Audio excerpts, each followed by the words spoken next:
恋はミステリー、人は胸に悲しい謎を隠して生きている。恋はミステリー、誰か僕の胸のナイフを静かに抜いてくれ。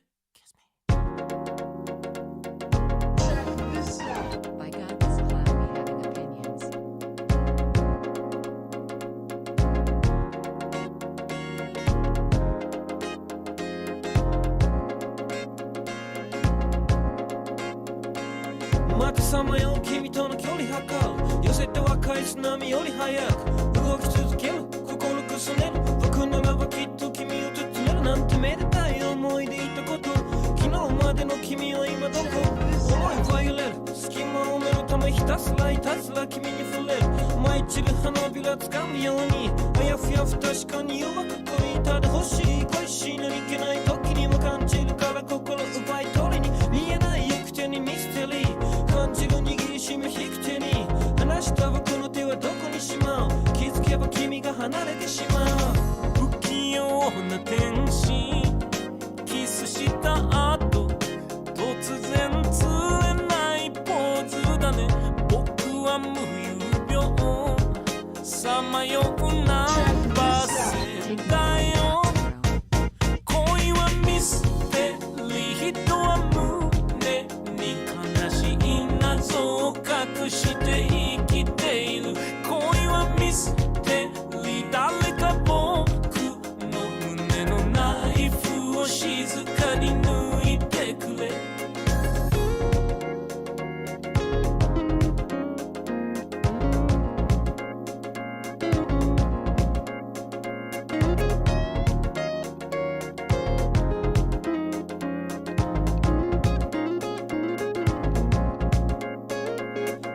ミステリーできるイステに本当の君だけを見つけに覗く心届くには遠く望むほどにその恋はもろくまた揺れ出す気持ちが騒ぎ出し君の心の底触りたい。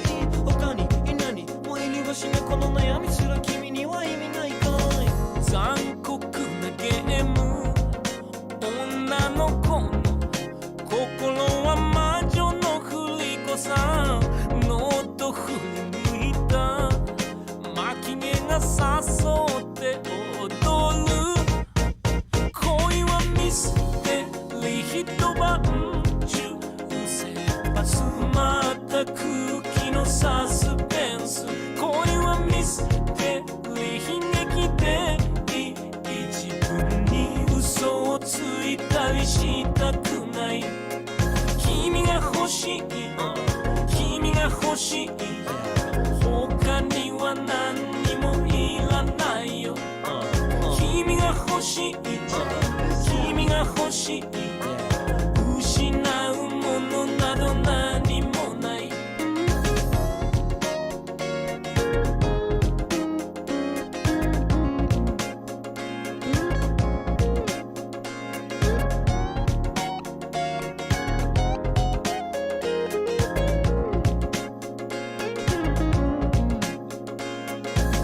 夜更けの歩道を渡りながらもう一度キスをしようよ。世界中不敵に回して愛してもいい。 So please 恋はミステリー、心のぞく望遠鏡があったらいいのにね。恋はミステリー、髪を少し切りすぎたのは揺れてる証拠だね。恋はミステリー、夏の風は心騒ぎを奏でるクレッシェンド。恋はミステリー、車に乗る君の背中を密かに尾行した。君が欲しい君が欲しいこの手に時代を抱きしめて。君が欲しい君が欲しい他には何にもいらないよ。君が欲しい君が欲しい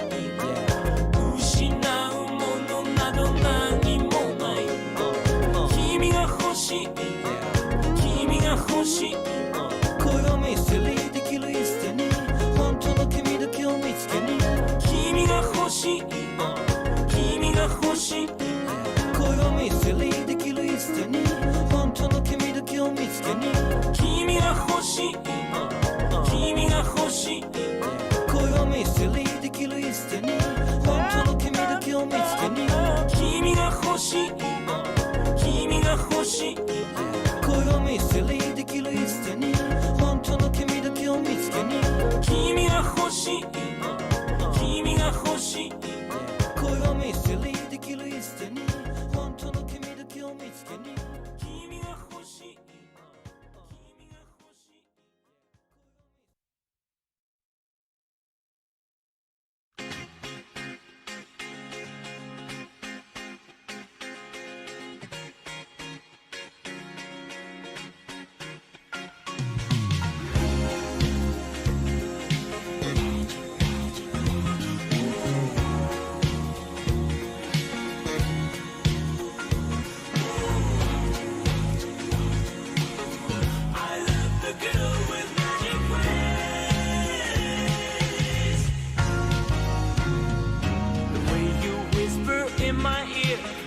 My troubles disappear.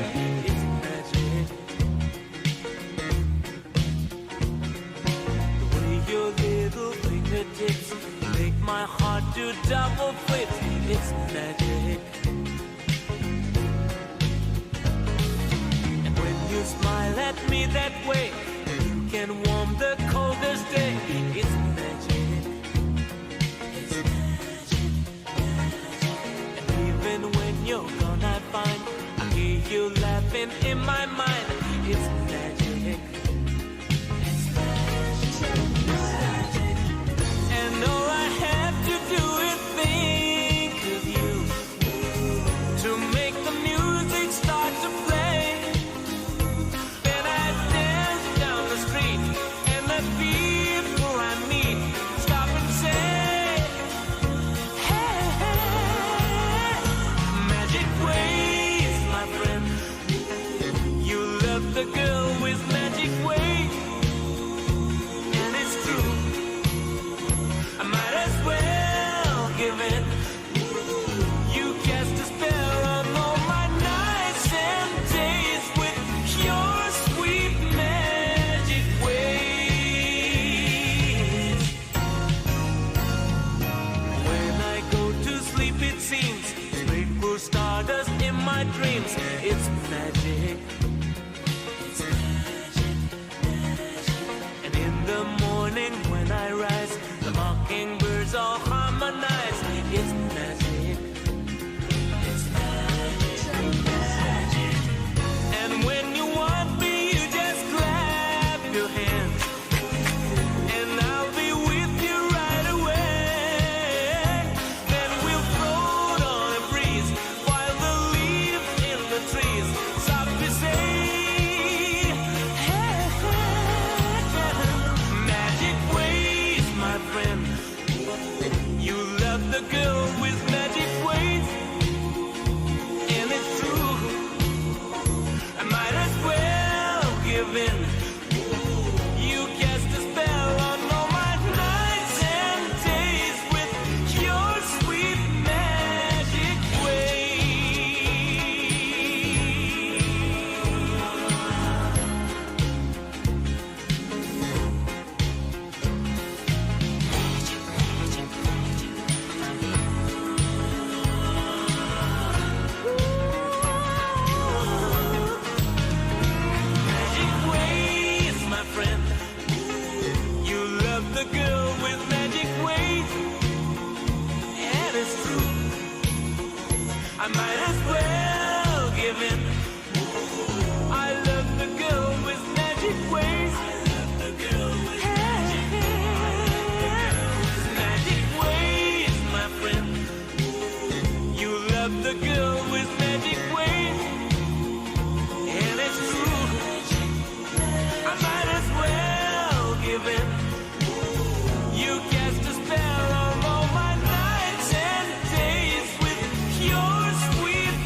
Midas touch, your golden touch, your loving touch.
Midas touch, your golden touch, your loving touch.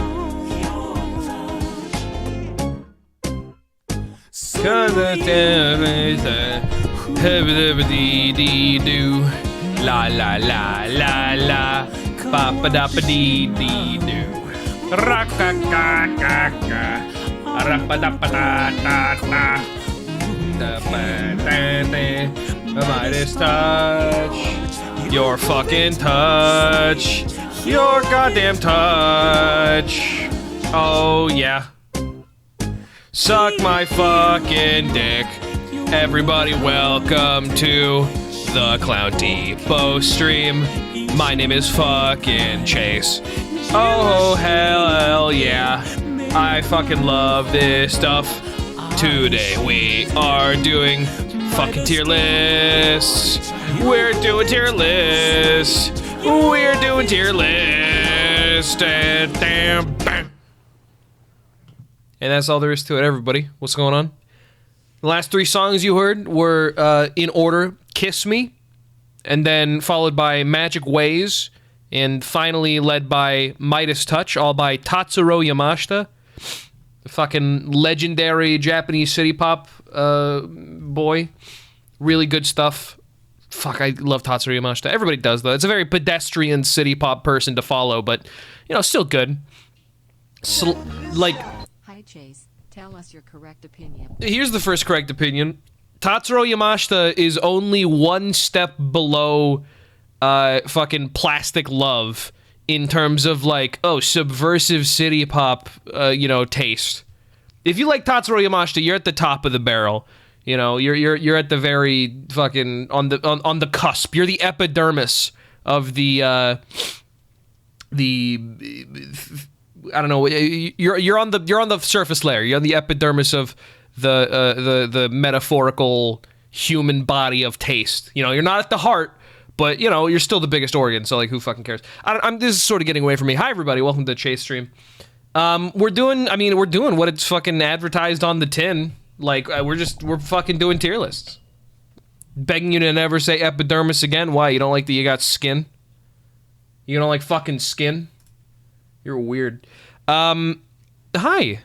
So if you're new to this, if you don't know how it works around here, I basically have the most complex and infallible human mind that anybody has ever created or honed. My opinions in terms of tier lists are, in fact, irrevocably true, indisputable, paramount to truth. You know, they're the sort of zenith of empirical understanding. And, you know, so I used that genius sort of once-in-a-generation mind to do stuff like rank which Cartoon Network protagonist would be most likely to say a slur. You know? Stuff like that. Last time, I believe we ranked doors and water fountains. This time, I mean, it's an open fucking book right now. We can do just about whatever we want. I looked up Cartoon Network shows because I went to the front of Tier Maker and I saw our cursed childhood TV show tier list, and that was like, that made me like angry because I don't give a fuck about whoever these people are. And there's nothing cursed about fucking Finn the Human. You cads. Why don't you go fucking go get scared by?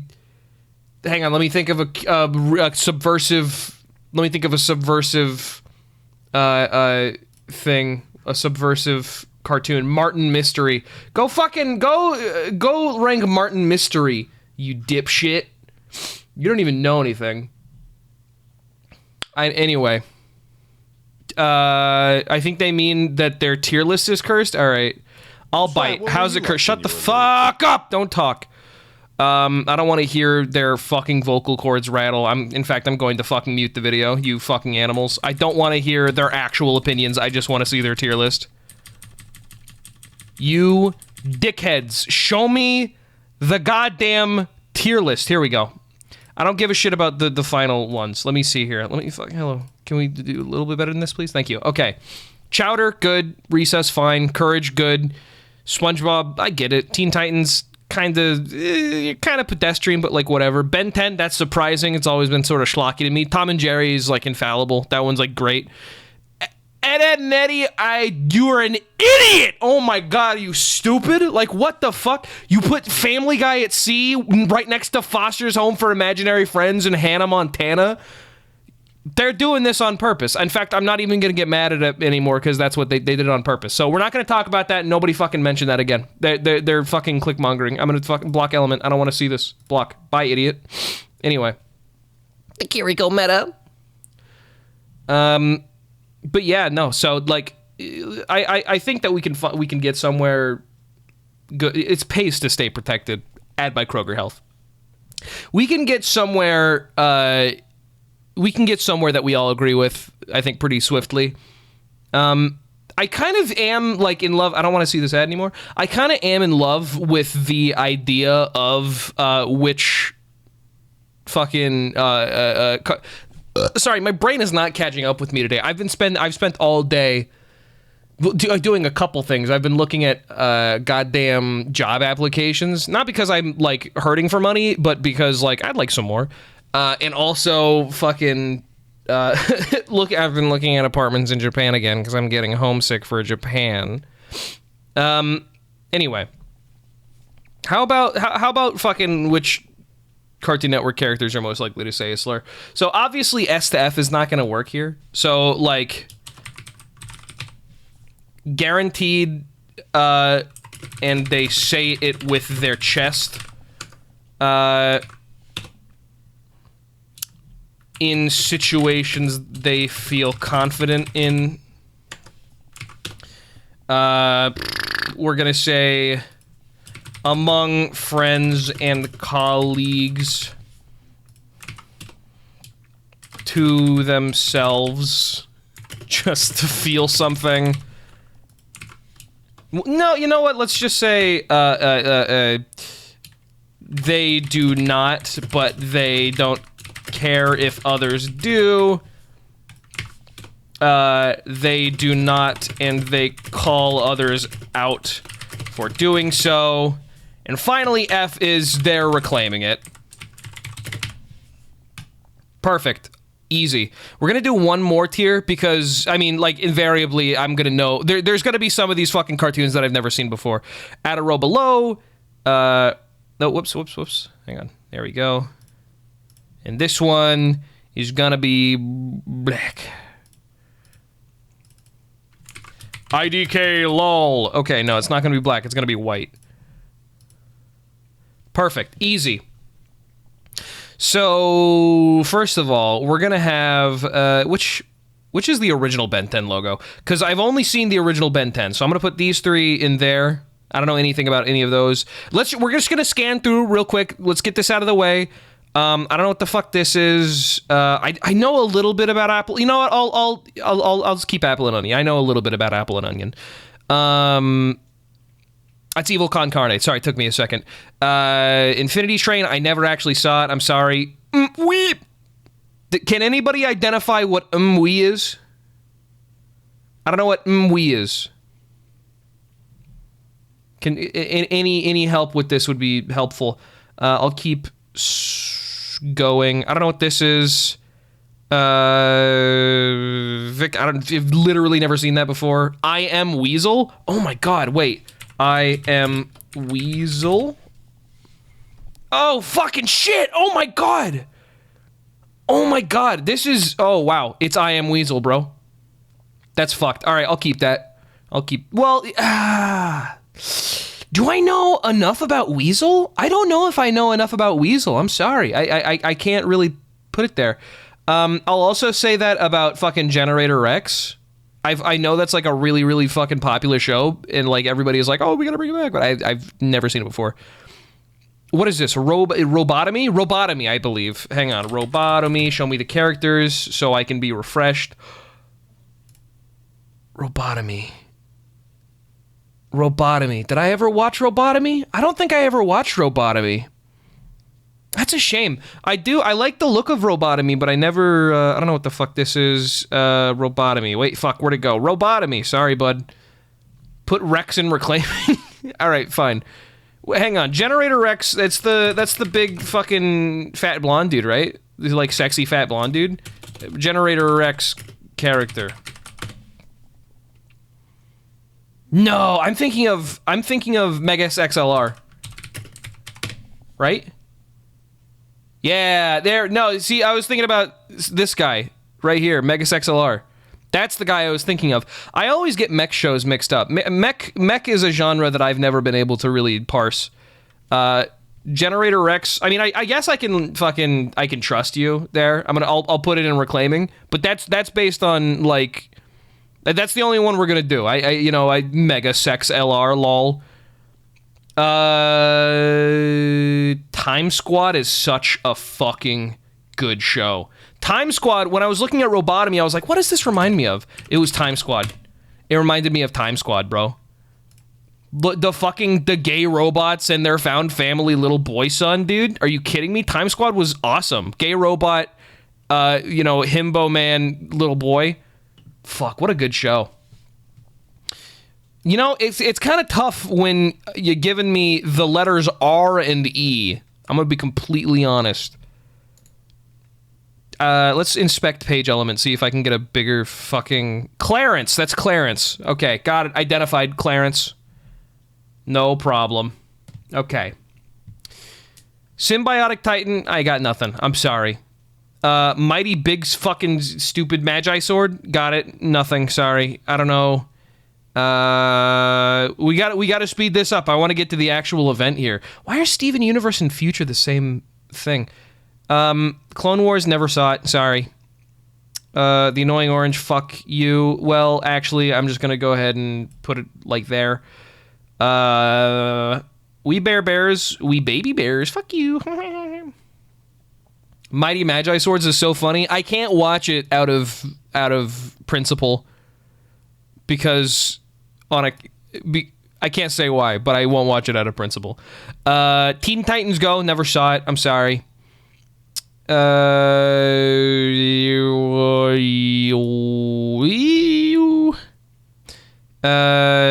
putting that. Sorry, I'll talk about that in a second. Hang on, don't worry. I think I can safely talk about most of these shows, except for the new Powerpuff Girls. I don't fucking know anything about that. And Craig of the Creek. I don't know anything about that either. Okay, so I think from there we can begin. Okay.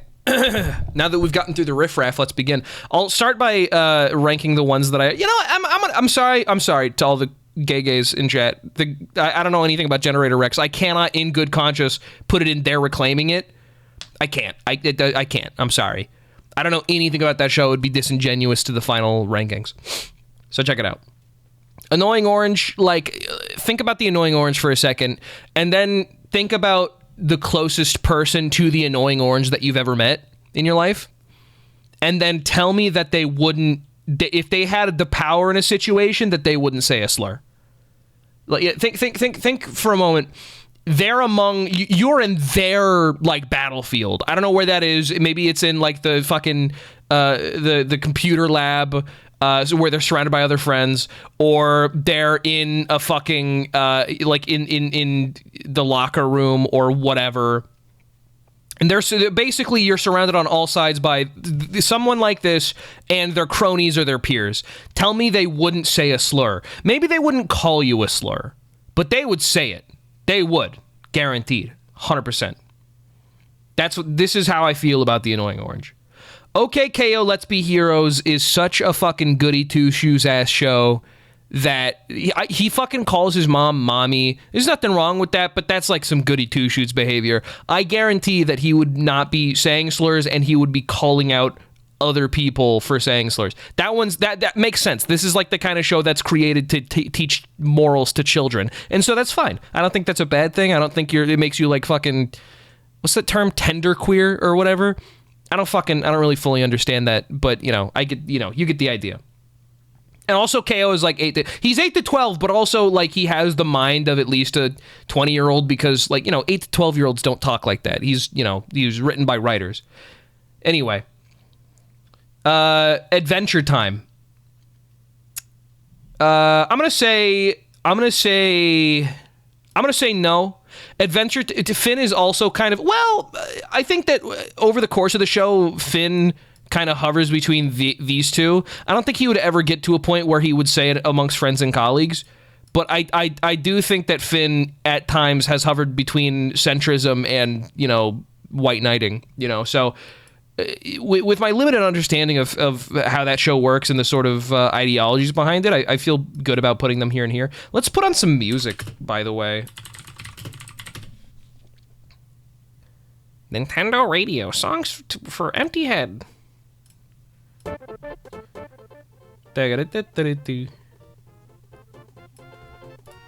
Chase, I'm sorry, but you're killing me by having the wrong Ben 10 in the proper list. That one is the reboot. The one with the blob is 0. Okay, I understand. Thank you. Whoop. Noted. Thank you very much. I appreciate the correction. Yeah. So I think Finn. People were saying Jake reclaims. I think that's reasonable. There's a lot of non-binary characters in that show. I feel like Jake is probably a pretty firm pansexual he/they. That's sort of the general vibe that I get and understand from his character. Like, you can't have a shape-shifting character that's not pansexual. That doesn't make any fucking sense. Like that. Like, who do you think you are? I'm taking a drink of my awesome drink. Yum, yum. Yum, yum. Yummy gamer juice. Apple and Onion. So Apple and Onion is like a show about two boys, or kids, or even boys. Hang on. I need to like look at any scene from Apple and Onion to like jog my memory. I have to know if these kids are like in grade school or if they have a house together. Okay, it's 5:49, feeling fine 'cause it's wake up time. 5:49? Why are we up at 5:49? Oh, because it had to rhyme with wake up time for the song. What's wrong with 8:49? Wake up time, 8:49, feeling fine. Yeah, true, we could have done 8:49. It's 1:20. Oh no, Apple and Onion, you have to wake up. Wait, is this the entire like pilot? We can't watch it. Okay, you get the idea. I'm gonna say that based on what I understand, I have to assume that they're kind of airheaded. They're British. Yeah, that's kind of shocking. They're like British and they live in like Brooklyn. I don't really get it. I'm gonna say they do not, but they don't care if others do. They don't really seem. They don't seem like perceptive enough to care. Does that make sense? The sort of vibe they give off is very like we're just kind of staying in our own bag, and like whatever you do is you know, inconsequential to our own success. That's how I feel. That is how I feel. If anybody knows, so yeah, they say slurs. They're British. I mean, they're British, but they're like progressive British, like fucking that late night talk show guy. What's his fucking name? He's fucking. He sounds like, you know. If your government just so happens to be censoring books, I'm sorry, but that's fascism. And then his crowd laughs. Yeah, John Oliver, him. They're progressive British, like John Oliver. James Corden is not. We do not claim him. The LGBT is at least tolerant of John Oliver, but fucking if dickhead James Corden, we do not claim him. Fuck that guy. Apple and Onion, they do not, but they don't care if others do. That's where I feel. I feel confident in that. Camp Laszlo. So this is a trio of characters. This is, of course, Laszlo, Raj, and Clam. If Clam were to say it, it would be reclaiming. Laszlo's kind of fruity, I'm not gonna lie. I think Raj would say it as a slur. Let me think about this for a second. Raj is too scared. I don't know if that's true. I think Samson would be too scared, but I don't know if Raj would be too scared. He's timid, but he's not, like, shy, you know? Laszlo calls me slurs? Is this true? Can you verify this? Gosh, this is a hard one. So, again, I have to... I think... Okay, here's the thing. Here's the crazy thing. And this is just sort of now coming to me. I think if Clam said a slur, it would be a weird Schrodinger's cat thing where it's like he's simultaneously reclaiming it while also being problematic. Like, I feel like he's teetering on that edge. I feel like he's so hard to pin down, you know? Laszlo would say slurs not knowing what they mean. That's true. Let's find the average here. I'm gonna go ahead and say Camp Laszlo is about Laszlo. So we're going to be ranking this based on Laszlo. We're not going to find an average. I was going to try to find an average, but I feel like that's not really reflective of the actual ranking. So I'm going to go ahead and say that Laszlo... Is he gay?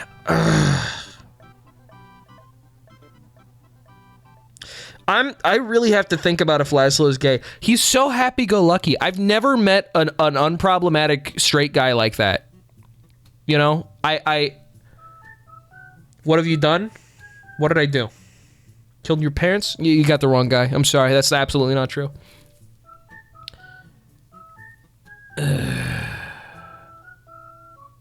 Laszlo will be gay in 6 years. I'm gonna go ahead and say I'm gonna put them in the same camp as Apple and Onion, which is just general, you know, misunderstandings of situations, not really perceptive enough to understand what's going on. Chowder, not a single character in Chowder is cishet. That is not a... Look at the world of Chowder and then look me in the eye and say there is a single he, him... fucking AMAB straight man in that show, and then I'll show you a liar. Okay? Absolutely. No such thing exists in the world of Chowder. You can't go to fucking... you can't go to Marzipan City and find a cishet person. It's simply not the truth. Ben 10. Ben 10 was a little shit. Ben 10 was a little shit. He will call me the R-slur. It doesn't matter if I'm at Pride, he's gonna do it. Like, Ben 10 was a little fucking bitch. I fucking hate that kid. Ben says slurs canonically? Alright, fair enough. That's fucked up, wow. Well, there you go. Clarence. Clarence.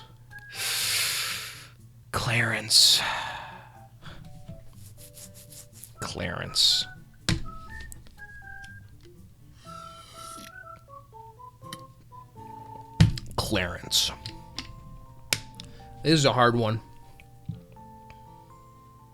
No one in Clarence has heard a slur? You know what? I'm gonna go out on a limb. I'm gonna create another one. Never heard a slur before.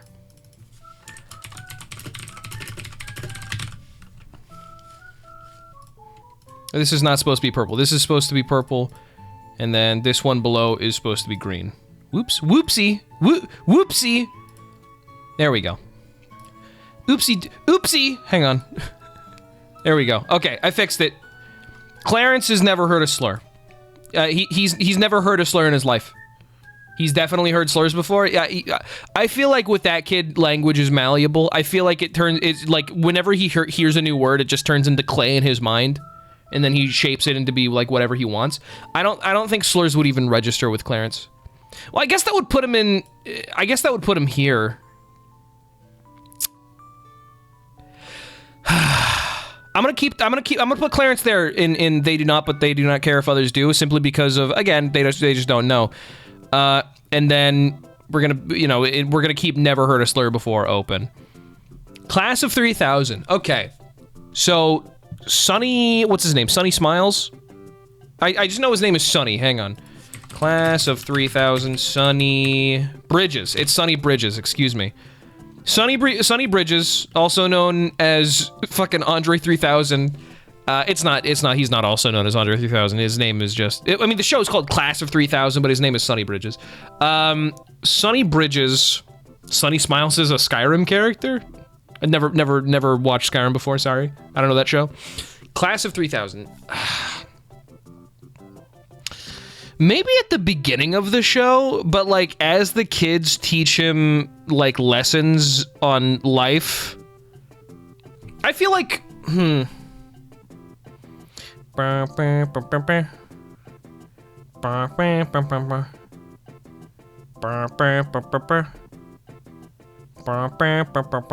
Okay, oh man. I'm gonna say they do not, but they don't care.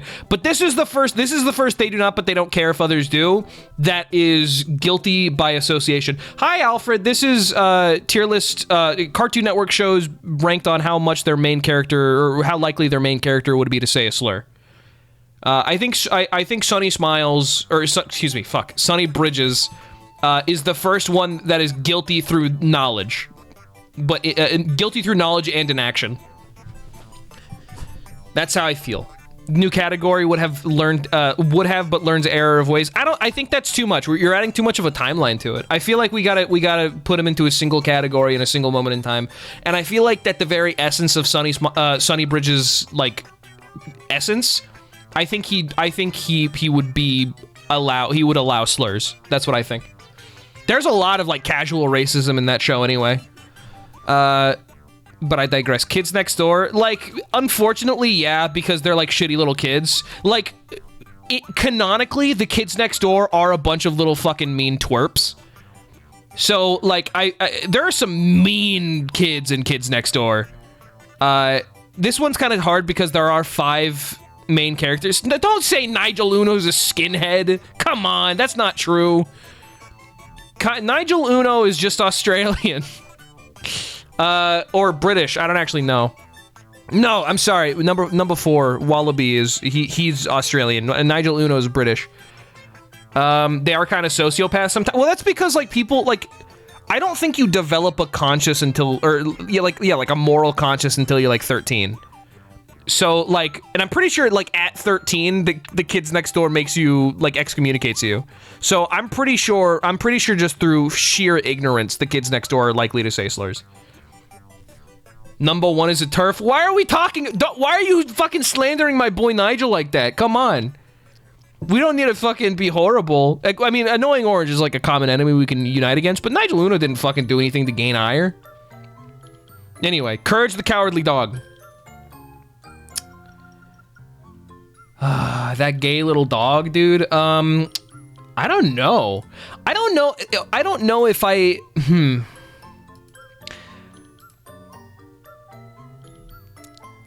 Physically cannot say slurs. That is absolutely not true.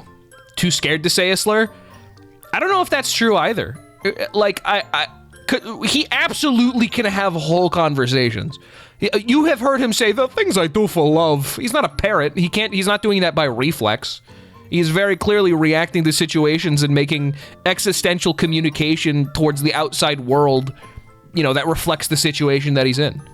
Courage cares a lot. That's true. Courage does. Well, he only really cares about Muriel, though. And to an extent, begrudgingly, Eustace as well.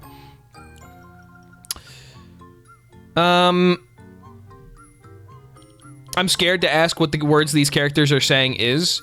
Like, I don't know. We're just, like, keeping it vague, obviously, because we don't want to get into the... Like, this is like, fake discourse. This is fucking, like, baby's first discourse. This is fucking play school discourse. This is not real discourse. I think Courage... obviously, yes, Alfred is right. Eustace has said every slur, guaranteed. Eustace was, like, in World War I. He says slurs. But Courage, I'm gonna... He's, like, halfway between would call other people out and doesn't care if other people do, because he wants to call people out, but he's too scared to. So I'm gonna put him at the very top of they do not, and they call others out for doing so. Mind you, being closer to the bottom means less likely. Cow and Chicken, like, yeah, like, those old Cartoon Network cartoons that had, I forget what their name, like the Ren and Stimpy ass art style, like I Am Weasel and Cow and Chicken. They are some mean shows. Those are some mean-spirited shows. Cow no, Chicken yes. Cow would call people out. Chicken would absolutely say it. John K shows. John K shows are, like, evil to the core. They are mean-spirited shows. Would Blue regard Q Kazoo from Foster's Home say a slur? We're gonna get there. You fucking be patient. Also, what the fuck is this? I just now saw this. This is Mixels? What the fuck is Mixels? Get the fuck into IDK lol now.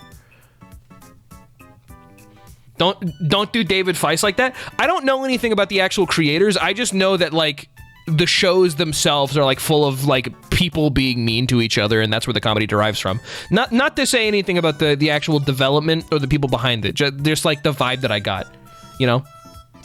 Dexter's laboratory among friends and colleagues, you would say slurs. I think fucking Dexter would absolutely say slurs among his little friends. I think that Dexter is a mean little boy. So I do think I'm gonna add real quick, privately with friends and colleagues, because it adds more of a distinction between these two things. Because this is, like, publicly surrounded by friends. This is privately. Dexter wouldn't do it publicly, but he would privately. Dexter's rude version, he would be guaranteed with his chest, absolutely. But privately, I don't think Dexter would. Excuse me, publicly in any situation, I don't think Dexter would. Ed, and Eddie. Okay, this is gonna be controversial. I don't think slurs exist in the world of Ed, and Eddie, and if they do, only Rolf has heard them. I don't think Ed, and Eddie have ever heard of a slur before. I don't think they are. I don't think they can. Explain? They live in a cul-de-sac, and the only thing that they interact with is other children. I'm not really sure if... I think Rolf is a child, but he's like a teenager, you know? They would all say slurs, but for different reasons. Ed, yes. Double D, no. Eddie, absolutely. Chowder World also has no slurs. I disagree. There are, like, blue-collar ass workers in that. I'm pretty sure there was like implied to be a gay bar in Marzipan City. Chowder World does have slurs. You can't tell me that Mungdal, like, has never been called a fairy before. But I think that Ed, and Eddie, just due to the sort of nature, the cyclical nature of the cul-de-sac, I don't think slurs have ever entered that ecosystem before. Mungdal would absolutely call Endive a slur. Like, probably, yeah. They live in a 100% white suburban neighborhood. They for sure have heard slurs. Did you just call me Jackson? I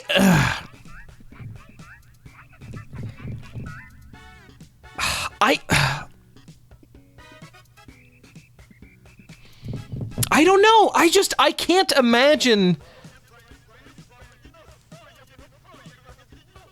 You know what? I guess I am sort of letting my own bias towards, you know, my stonks. I'm sorry. All right, you know, I'm letting my own bias of you know, the fact that I sort of like subconsciously subscribe to the idea of like, oh, they're in purgatory and they're all, you know, kids forever. I will set aside that bias. I will set aside that bias. I'm gonna put them in they do not, but they don't care if others do. I think that Ed. I think that the person who said that Ed would was wrong. I think Double D could reclaim it. I think that Eddie would privately among friends and colleagues. So I'm gonna go ahead and even that out and say they do not, but they don't care if others do. You're coping? Fucking, why don't you fucking cope-a-feel these nuts, idiot? Shut up. I'm gonna put them there. I feel good about that. Evil Con Carne, like, easily, dude. Are you kidding me?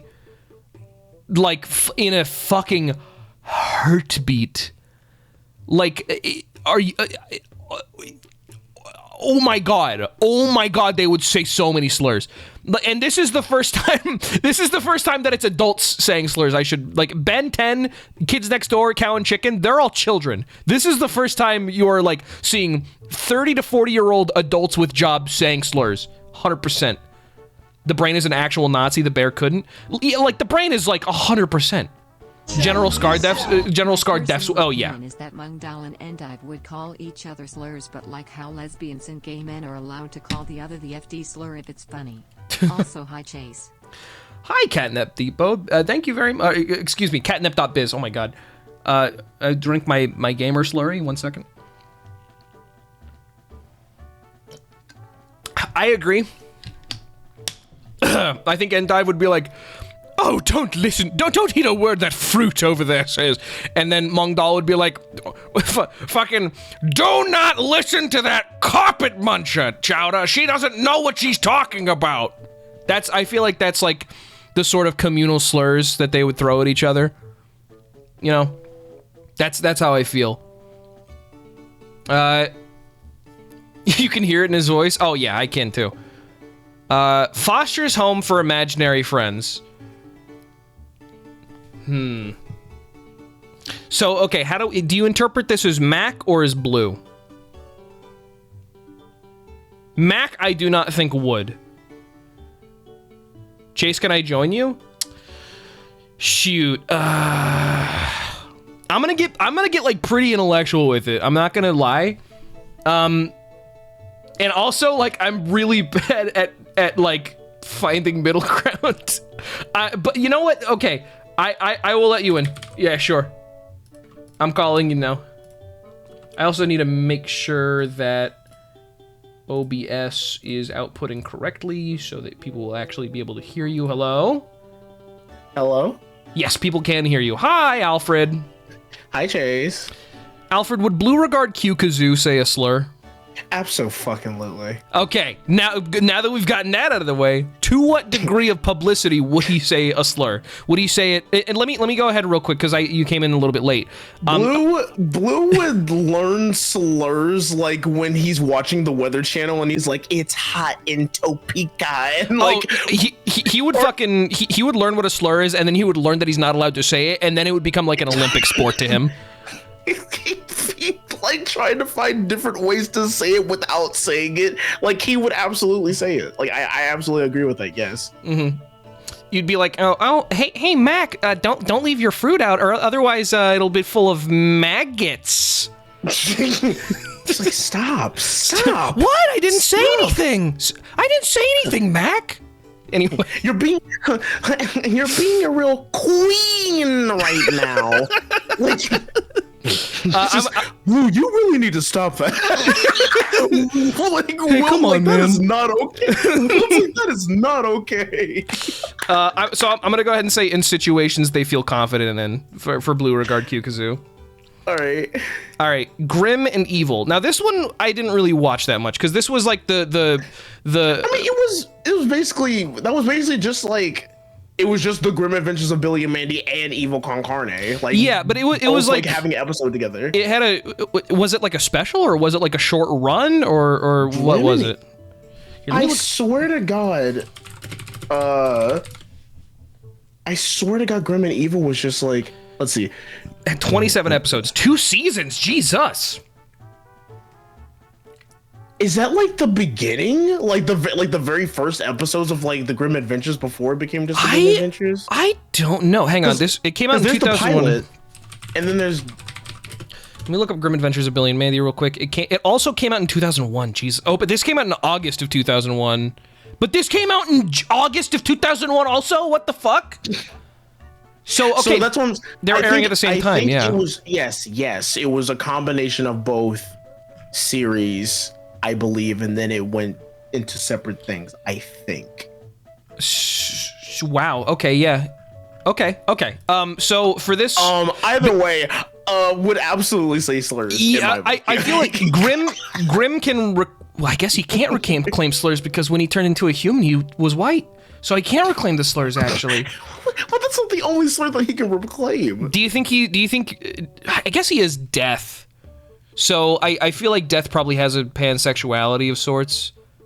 I feel like he probably has flirted with who is Nermal's dad, the fucking tentacle guy.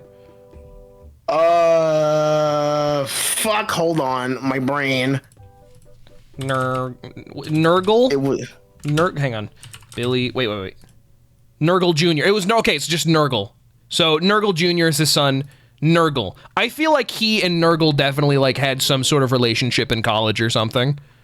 So, I think that Grim can reclaim. I feel good about that, but fucking Brain absolutely cannot. He fucking no shot. No shot he can reclaim. That motherfucker, hell no. All right, this one's an interesting one. Hi Puffy Amiyumi. Never. They wouldn't say a slur, or are they like sisters, or what's their relation? Are they just friends, or what? I thought they were just friends. Hang on. Puffy Amiyumi gay? Hang on. Ho Ye is less Ye. What the fuck? No, I think they're just friends. Here's the thing, and I think this is disappointing, but like I don't think they're gay. I'm gonna go ahead and say they do not. But to what degree? Would they sit by if somebody they knew was saying a slur, or would they correct them? I think they would correct them. I think Ami would correct them. I think Ami would too. I think actually, you know what? I think Yumi would be more likely to correct them. I think Ami would be a little bit more like sort of terse about it, but I think Yumi would be. I was like, what does that mean? Yeah, and Yumi would be like, hey, you fucking bitch, don't say that. I think yeah. They're so close to being able to reclaim, but not quite. Johnny Bravo. Okay, wait. Johnny, my first instinct was no, but I gotta think about this. Johnny Bravo is trans. Bro, he's never heard a slur before. Johnny wouldn't say a slur. No, I don't think so either. But I feel like he's so close to being able to reclaim.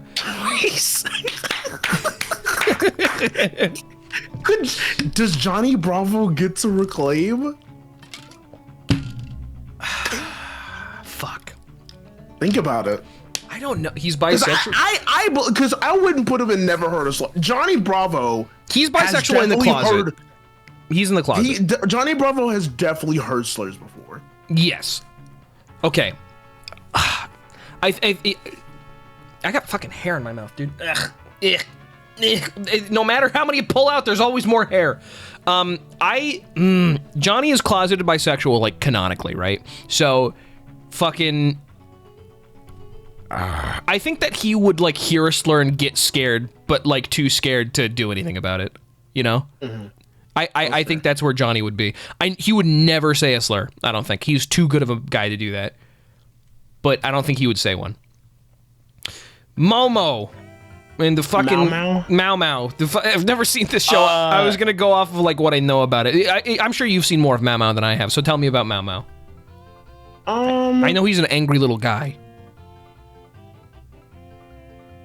I think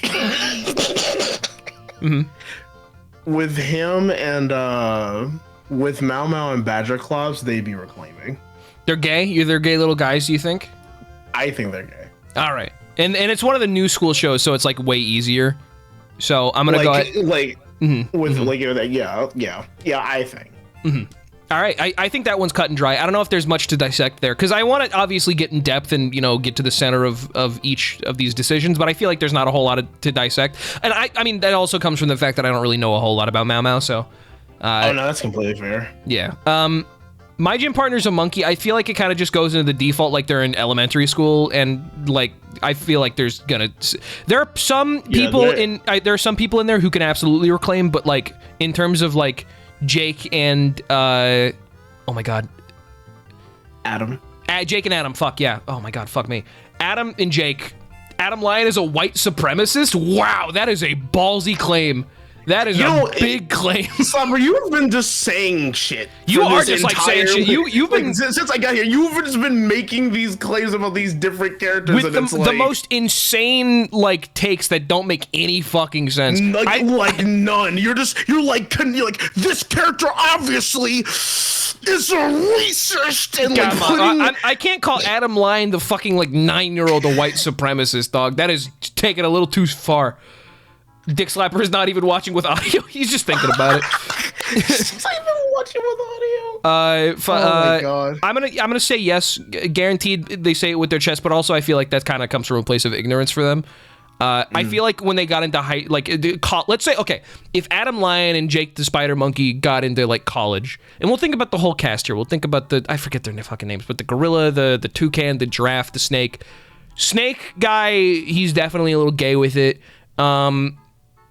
Gorilla, I'm gonna say would never. Giraffe, I'm gonna say would never.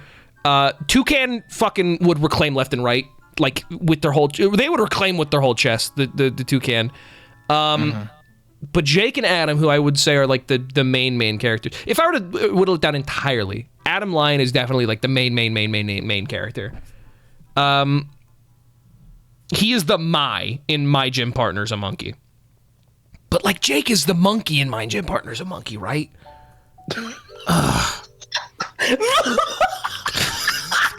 Fucking mental connections you're trying to make with just the title alone. It's so funny. I'm sorry. Dude, it's fine.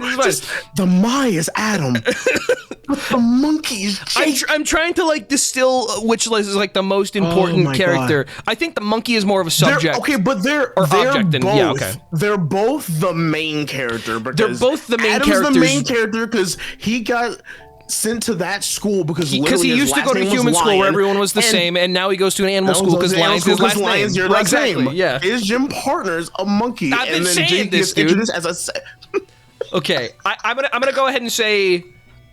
Oh my god! I'm gonna put him down there. I'm gonna say in situations they feel confident. Because they don't know enough. If they weren't confident in a situation, they probably wouldn't say it. What's the next one? Powerpuff Girls. They're like babies. They're like little. They don't say no slurs. They don't fucking know what slurs are. If they've heard a slur, it doesn't register with them. Now, if I had to pick characters that would say slurs in that show versus who? Okay, let's see. Mayor of Townsville. Oh my god! Of course, that's an ad. I think Mayor of Townsville. I'm streaming in Discord, aren't I? Oh no! I just looked. I was also looking at Twitch at the comments. I'm like, damn. Okay. No, don't worry. So Princess would say slurs. Princess would say slurs. Fuzzy Lumpkins would say slurs. Mojo Jojo reclaims. He reclaims. Mojo, same brain, bitch. Shake my hand. Mojo Jojo, absolutely 100%. I've never met such a fucking like fussy bottom in a cartoon. Mojo Jojo is such a fucking high maintenance bottom. Mojo Jojo, and I'm reclaiming. If you do not hit my G-spot, there will be problems. There will be problems. I'm reclaiming the. And no one can stop me. Mojo, no, not on air. Him can reclaim literally every slur. Literally every slur. Every slur applies to him, therefore can be applied to them. Oh, I know. What a queer, what a fruit. Like, he would just be in his. I don't know where him is. Like they're everywhere, doesn't bitch. Him is the spectrum. Like him isn't like. But you remember the episodes where like, they would be talking to like Mojo Jojo, like all the villains, and they're just in a space. They're not in a building. They're in an area. They're in a designated zone.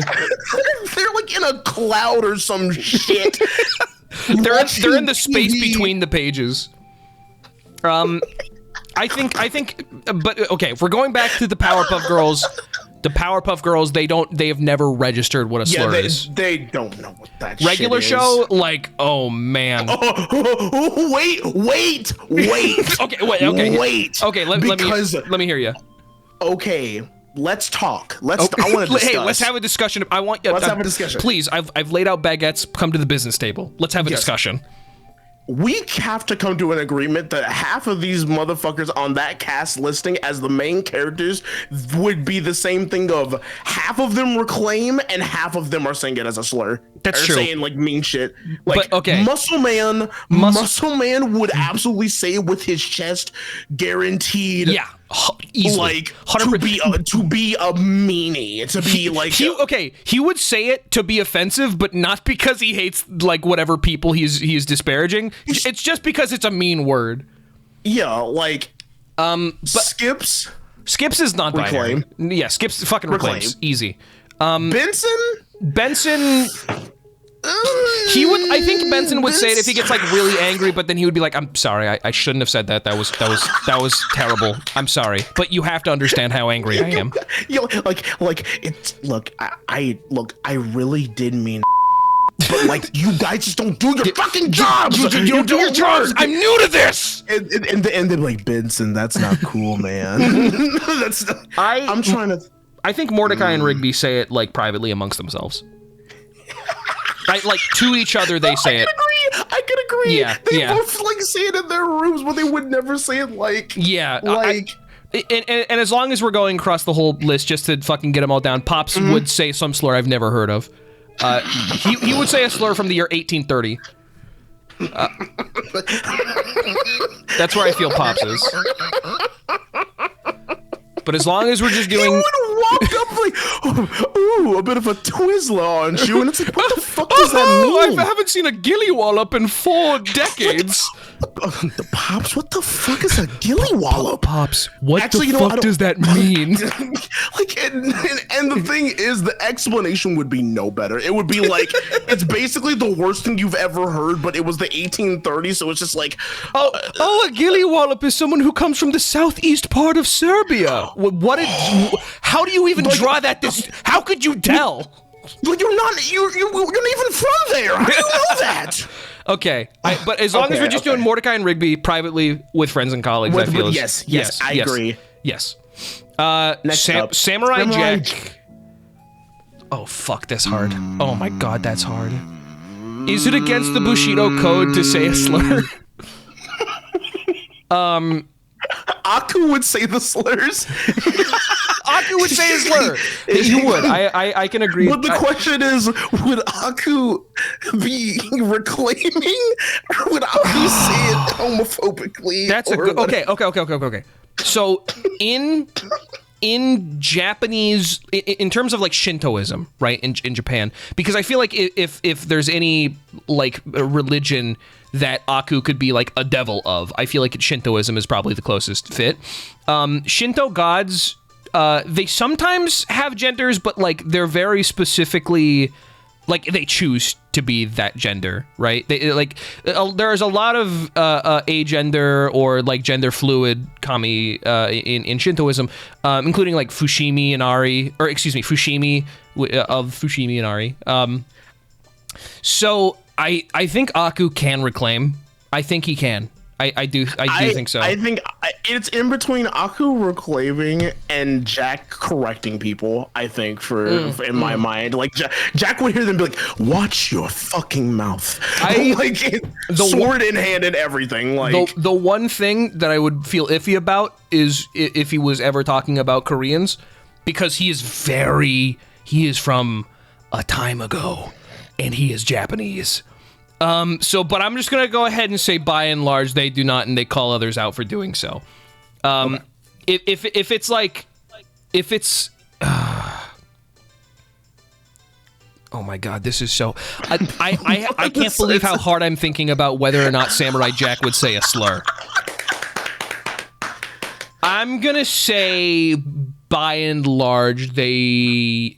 You know what? I'm gonna put him up there. Like, I think Jack is a good guy, but I also think that he is not a social justice warrior. You know what I mean?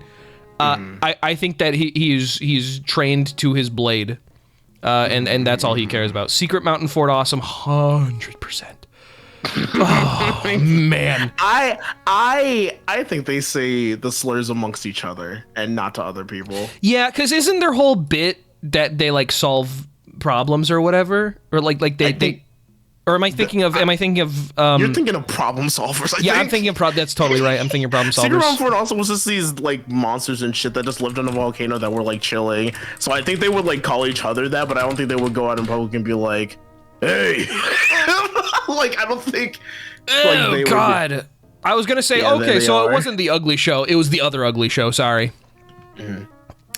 Secret Mountain Fort Awesome. Yeah, I'm gonna. You know, and these two shows are approximately the same thing to me, so I'm just gonna put them in the same place privately with friends and colleagues.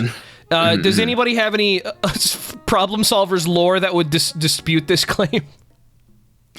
Because I don't think so. I think they would say it amongst themselves, yeah. Yeah, no, I don't feel like there's a whole lot that could be said otherwise about it. Yeah, no, I don't think anybody's seen this fucking show, so I think that's fair. Okay, Sheep in the Big City. I have to remind myself. Absolutely would say the slur. Really? I'm joking. Oh man, look at this fucking thing. No. Show. The one frame of Link with the gun. Oh my fucking god, that got me for some reason. It was so quick. It felt like a message in the middle of the fucking intro. Hey, don't forget. Anyway, don't forget. Gosh, I don't think I know enough about Sheep in the Big City to. I could like guess, but like I don't feel like I. Go ahead. I'd put them in never heard a slur before. Really? They do seem like sort of they do seem very timid. I feel like timid is the easiest word that you could assign to Sheep in the Big City. But like I also Squirrel Boy, so we'll get to Squirrel Boy when we get there. All right. Sheep would get called slurs. I feel like that's accurate. I don't think he would ever say it though. I'm gonna go ahead and say this, but only because they get called slurs and like they have nobody to say slurs with.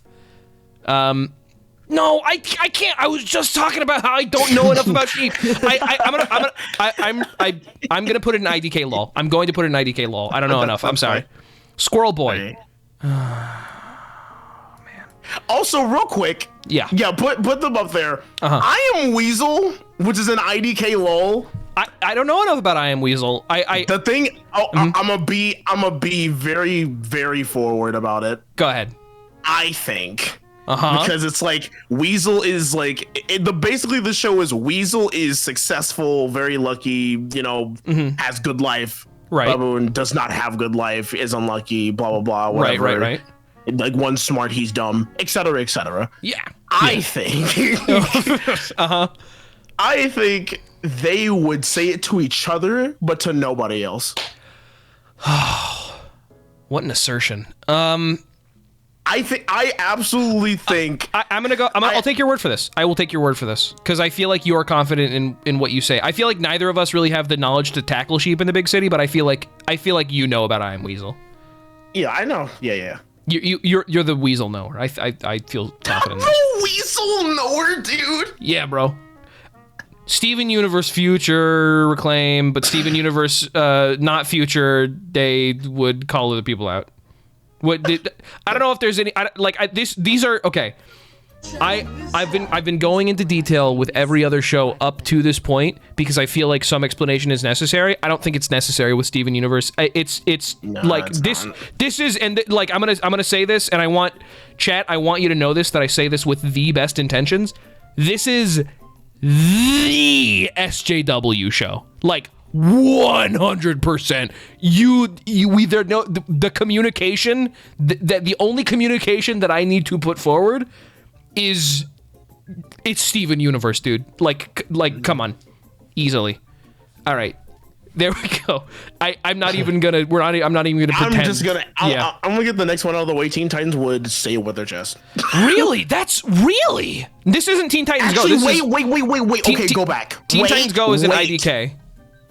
Teen Titans. Wait. This one's hard because like I feel like each of them are in a different boat. Because here's why So here's my thing, right? Mm-hmm. I feel like there would be reclaiming, but also there will be correction, and I'm gonna show you the clip of why I think there would be correction. Oh, is it the Cyborg and Starfire scene? It is the Cyborg and Starfire scene. Of course, I know what you're talking about. I'm part robot. like, I'm like, all right. Oh man, Oh, it's such a good scene. Here I can.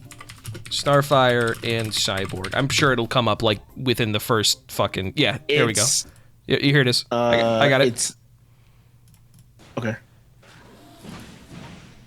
Check this out, Chad. If you've never seen this. You do not call me that. But Valior calls you Troc all the time. That does not make it right. What's up? I thought you said it didn't mean anything. No, I said it means nothing. When Valior calls me Troc, he is saying that I am worthless. A nothing. Star. There are those on other planets who feel Tamaranians are inferior. Troc is what they call us. So he's calling you a terrible name. And you know that if you punch him out, it'll just confirm all the bad stuff he thinks about you. Yes. You know what it feels like to be judged simply because of how you look? Of course I do. I'm part robot. I'm a robot. The way he says it, it's like look at his face. What do you fucking think? What do you think? I'm part robot. Also, the way he says I'm part robot sounds like the voice actor. Like, oh, that's what we're doing. That's what you went with. How you look? Of course I do. I'm part robot. I'm part robot. Whatever, I guess. I could have had an actual message. It sounds like even more so, but in the first recording session. Okay, check it out. Here, watch this. How you look? Check this out. Of course I do. That's the end of the first recording session where he followed up by saying, I'm black. Look at me. And then this is the second recording session where Cartoon Network was like, let's not say that. I feel like that's probably not a good way to go. And he's like, but it's a core message. This is important. You know, there are black kids out there who need who understand this and white kids who don't. This is important.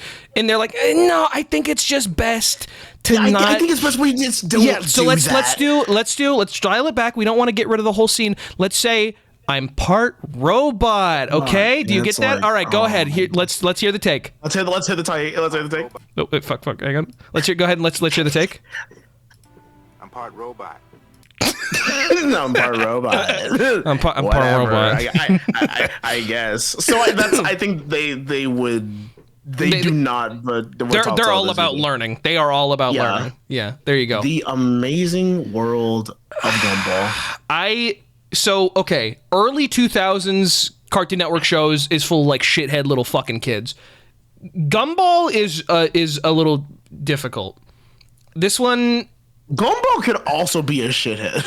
But that's true. Gumball can be there's the legendary Gumball rant down. Oh, he takes down the SJW. Oh, very good show this is. Where everybody's like, oh, epic SJW roast Gumball. You know, Yoda, thank you for the reminder about the clip.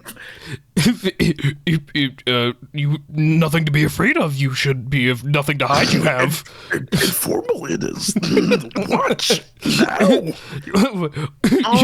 You call each other that. Why can I not? That's fucking. This has been Republican Yoda, everybody. This is the end of the bit.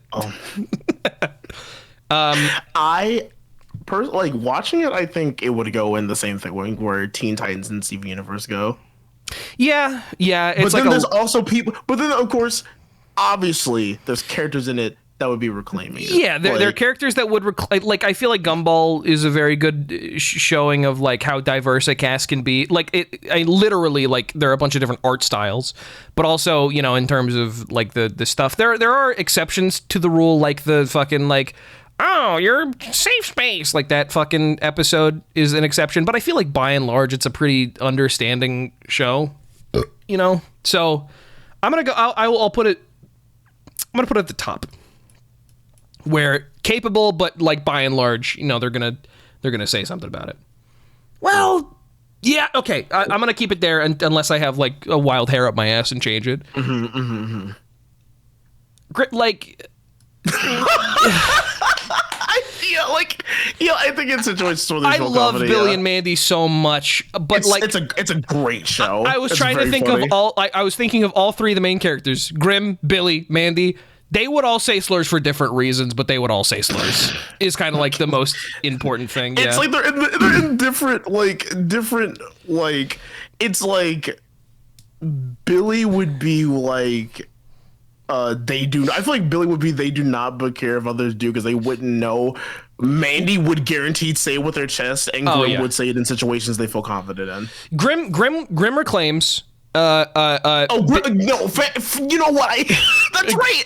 Grim reclaims. That's fucking right. Grim reclaims. Billy says it out of ignorance. Mandy says it out of malicious intent. Yeah. That's how I feel. Honestly,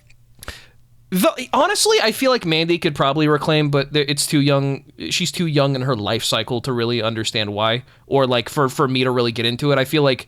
Even I'm against you. I'm usually against like aging up characters for any reason, because usually I feel like there's some sort of weird intent behind it.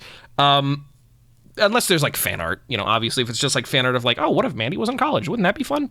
I feel like just for the crystallization of where we are in terms of the timeline, I feel like in situations they feel confident. No, with their chest, with their fucking chest, I think. Grim, we've already been over, and I feel like Grim and Evil kind of... Okay, Grim and Evil is where we're talking about Grim. Evil Con Carne is where we're talking about Brain. Grim Adventures of Billy and Mandy is where we're talking about Billy and Mandy. Okay. There we go. No problem. I'm glad we have that important distinction out of the way. Okay, next up. The Life and Times of Juniper Lee. Juniper Lee. This one is hard. This one's kind of tough. I feel like there's sort of like a middle ground. I don't think Juniper Lee would reclaim anything. I think Juniper Lee is capable of reclaiming, but I don't think she would. But I feel like Juniper Lee is... Was there any like casual racism in Juniper Lee? I don't remember. I don't remember either. I don't think there is. Hang on. Juniper Lee... What's some like buzzwords we could look up? Racism. Check it out. Juniper Lee racism. What's this saying? Juniper Lee had the saddest chosen one ever. I ain't fucking reading this novel. Fuck no. You said I ain't reading all that. You know, we could just put the... Go ahead. Go for it. I think IDK Law is probably going to be a good place to be. Sure. Yeah. The Marvelous Misadventures of Flapjack. This is a tough one. This is another tough one. I'm putting my fingers up to my temples and I'm using my entire brain power. Bro, okay. Obviously, Flapjack would never ever. Flapjack would call other people out. The key characteristics of Flapjack are good-hearted and brave. I don't know if there's a situation where, unless like intimidated momentarily, Flapjack would not call someone out for saying a slur. Barring Captain Knuckles, because he follows whatever he says. I was going to say Captain Knuckles is... baby. Oh, man. I feel like Captain Knuckles either says it with his chest or he's reclaiming. That's okay, Bubby easily reclaiming. 100% Bubby reclaims. Easy. Knuckles, I think, is too much of a coward to say it with their chest in any situation. I feel like he would do it in situations he feels like he has control over, but not like whenever he wants for any reason at all, But so would you say that he says it in like private with friends and colleagues? No, I think if he's in a situation where he's like in control of the situation, you know what I mean? I feel like he would say it publicly. But by and large, I feel like there are situations definitely where he would be too intimidated to say it.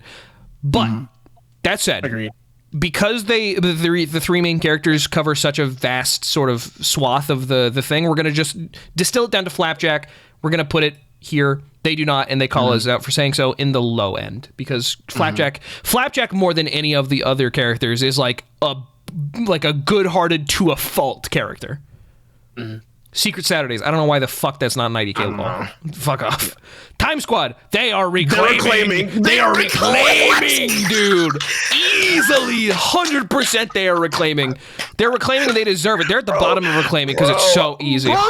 Buck, Tud Russell, and Larry 3000 are a whole gay couple. Oh Like, yeah. Oh, I was absolutely. talking about that before you came in. When I was talking about Robotomy and how much I thought it was a Time Squad, I was like, oh yeah, no, Time Squad's the one with those gay guys. Yeah. Like, Time Squad is easily reclaiming. That's the fucking easiest word.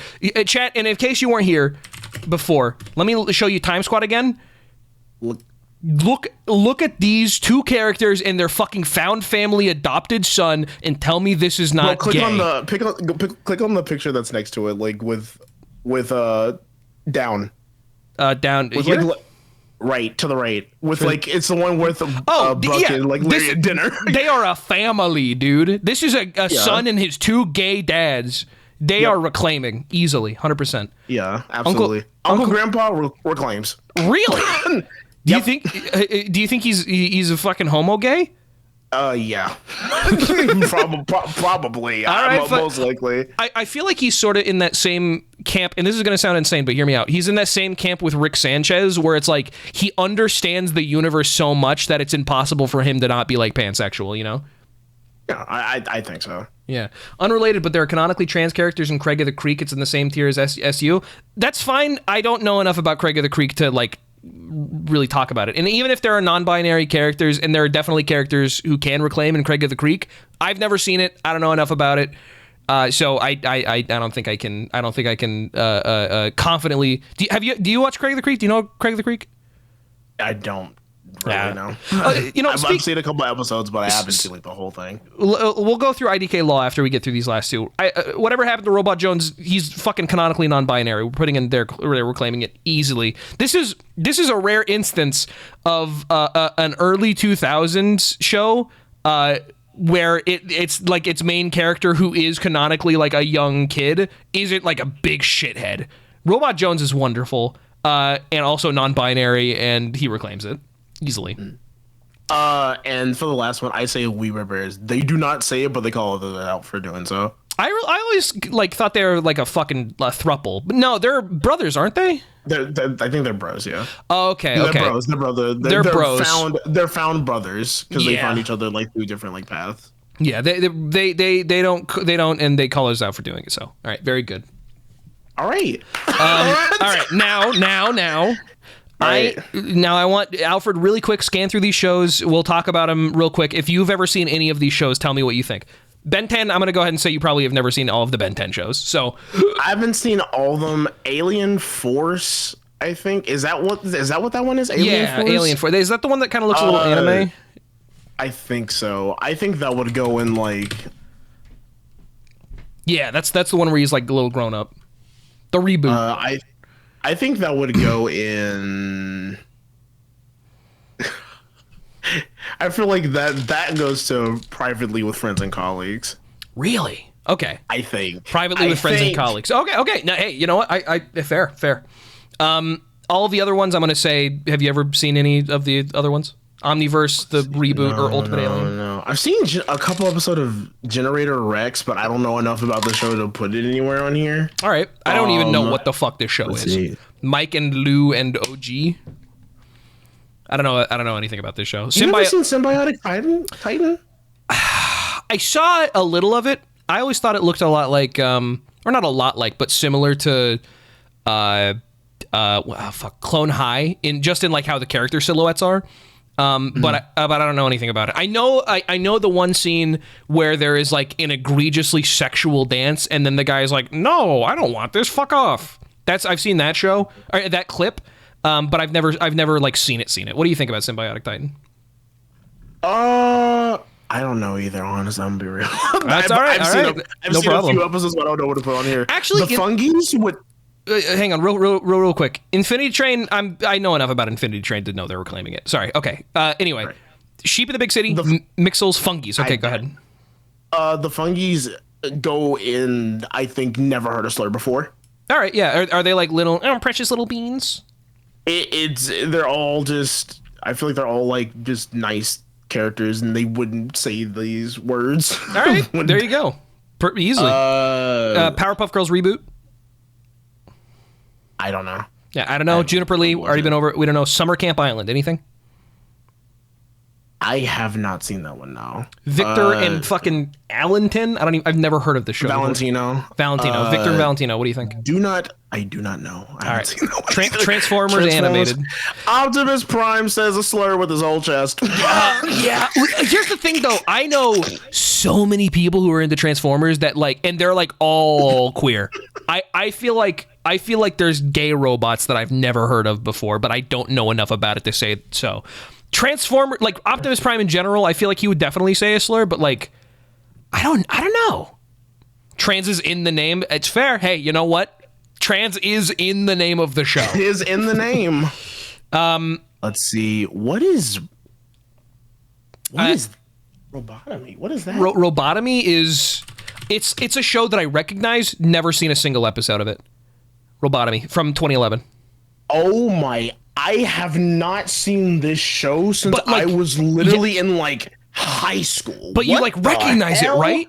Yeah, no, I remember. It's like the two robots that are going to this school and everyone's dying every other fucking episode. They're living in a dystopian robot future or whatever the hell else. Mm. I remember this. The only fucked up dystopian premise that I can remember is fucking Jimmy Two Shoes, where it's just a kid who's literally in hell.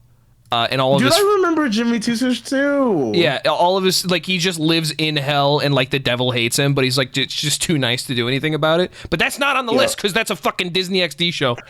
Hidden gem. Robotomy would go in here, go back to the list. I think Robotomy would go in they do not but don't care if others do. I think. All right, I trust you. Mighty Magiswords. Mighty Magiswords. Well, there's a certain Aaron Hansen compilation that might put them in here, but I don't know enough. I'm sorry. That was uncalled for. That was uncalled for. I'm sorry. I'm sorry. But those aren't the main characters, though. Those aren't the main characters. I don't fucking know anything about the main characters. You? I don't for real know. We baby bears, they're babies. The Star Wars: The Clone Wars absolutely says slurs. Put it at the top. Really? I was gonna say they were claiming it because it's fucking space and aliens, but if they're I don't know. Maybe it's just because I don't care about fucking Star Wars, so maybe my shit is kind of whatever to go off of. Yeah. I think that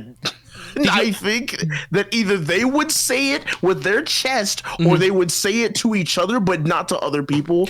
Just so people aren't wow, what is the name of the fucking good guys in Star Wars? The damn. I know there's the girl who she's got red skin and face paint and the striped hair. I don't know what her name is. I don't think she would say one. No. I think everybody else would. But here and Alfred, I want you to know that I 100% understand where you're coming from. Have you ever seen the show? I saw a couple episodes, but do you remember anything about any of the characters? I know. I understand. Again, I completely understand where you're coming from, but just in terms of we want to stay, we want to stay, in the middle. Go ahead. I think Megas XLR were claiming. I was talking about how the fucking fat blonde guy looks pretty he's sucked a dick before, probably. Teen Titans Go-Go's and all the slurs, guaranteed they say it with their chest. Yeah, I agree. Tig and Seek, never heard a slur before. Never heard, okay. And finally, Craig of the Creek, which we don't know anything about. Secret Saturdays, go ahead. The Secret Saturdays.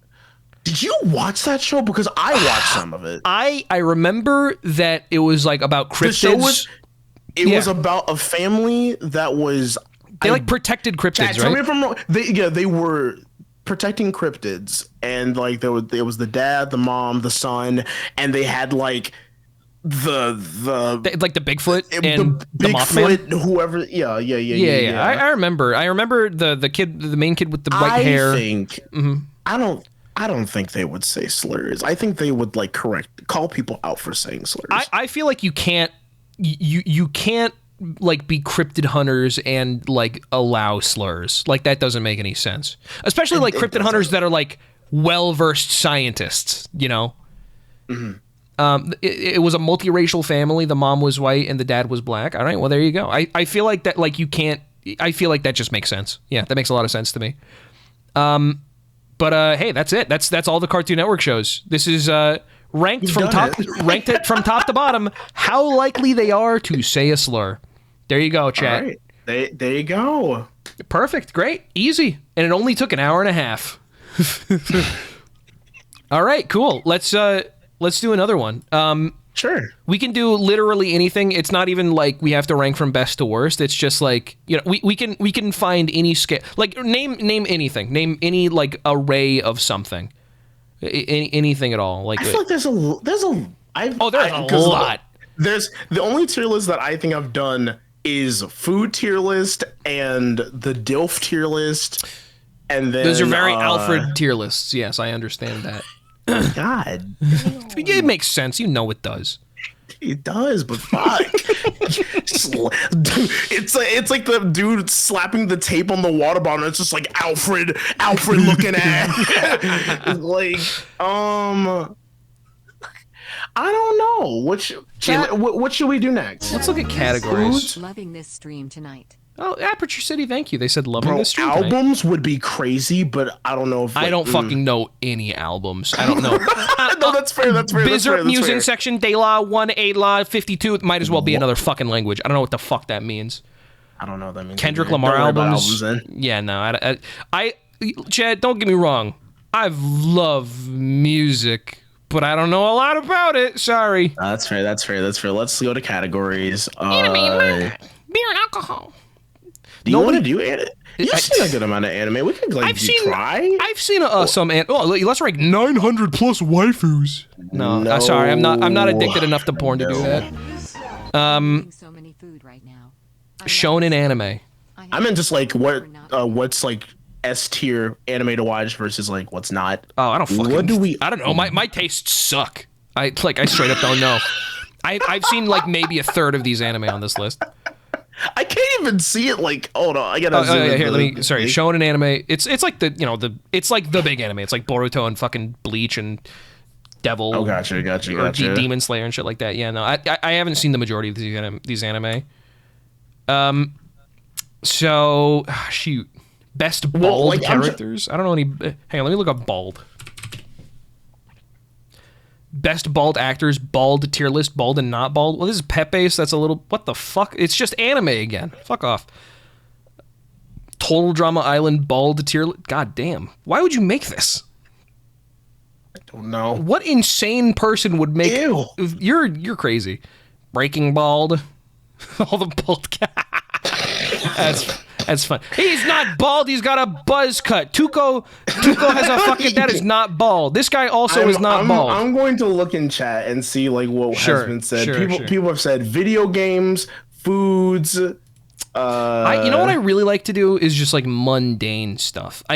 Some of my favorite streams that I've done have been like fucking ranking. I mean, I was talking about it before. Ranking water fountain designs and door designs. You know, do lamps. We can do lamps. Hang on. Let's see if they got lamp tier lists. Sims 4 table lamps, lava lamps, lamps characters. What the fuck is lamps? These are randomly selected characters. There is no rhyme or reason to these characters, except for most of them are probably from English properties, barring some anime, like Danganronpa. Fuck off. Ultimate Pixar tier list. Is that all the Pixar films? Is that all of them? Wow, Pixar hasn't made a lot of stuff, huh? I don't know. Oh, that's why Pixar, because the lamp from Pixar. I'm trying to think. You know what? Maybe we shouldn't do that. Actually, Well, I want to know at least what your thought was. my brain was like, let's look through like hobbies, and then make the two Hobbies. categories of like boring or would actually be fun to try. Blah blah Oh, blah. that would make a lot of people mad. But then people would be like, damn, I love fishing. Shut the fuck up! I fucking love crochet. Like, NBA goats. These are all humans. None of these are goats. I don't know who any of these people are. I saw like Larry Bird, and that's like what I got. I mean, aside from like LeBron James and fucking Kobe Bryant, but like, who cares? When I date this Genshin That character, just sounds toxic. You're addicted to porn. At the end of the day, I do have, and I'm pretty sure Chase also has hobbies and shit that other people may like to do, and also I might I'm be a like, hater, I so don't like, have interest in. See, I'm also a massive hater. Yeah. So like, Chair. the fuck. Chair. I think golfing is boring. Ooh, I really, really like this. Do you want to do chairs? Sure. All right, before we do that, I need to pee, okay? I'll be right back. Sure. Entertain the masses. Good luck. Everyone, welcome to the stream. I hope everyone is doing well. Good to see. No, it's not actually. I don't know. I don't know what I'm saying. Chat, welcome. How's everything going, everyone? How's everyone doing? What's up?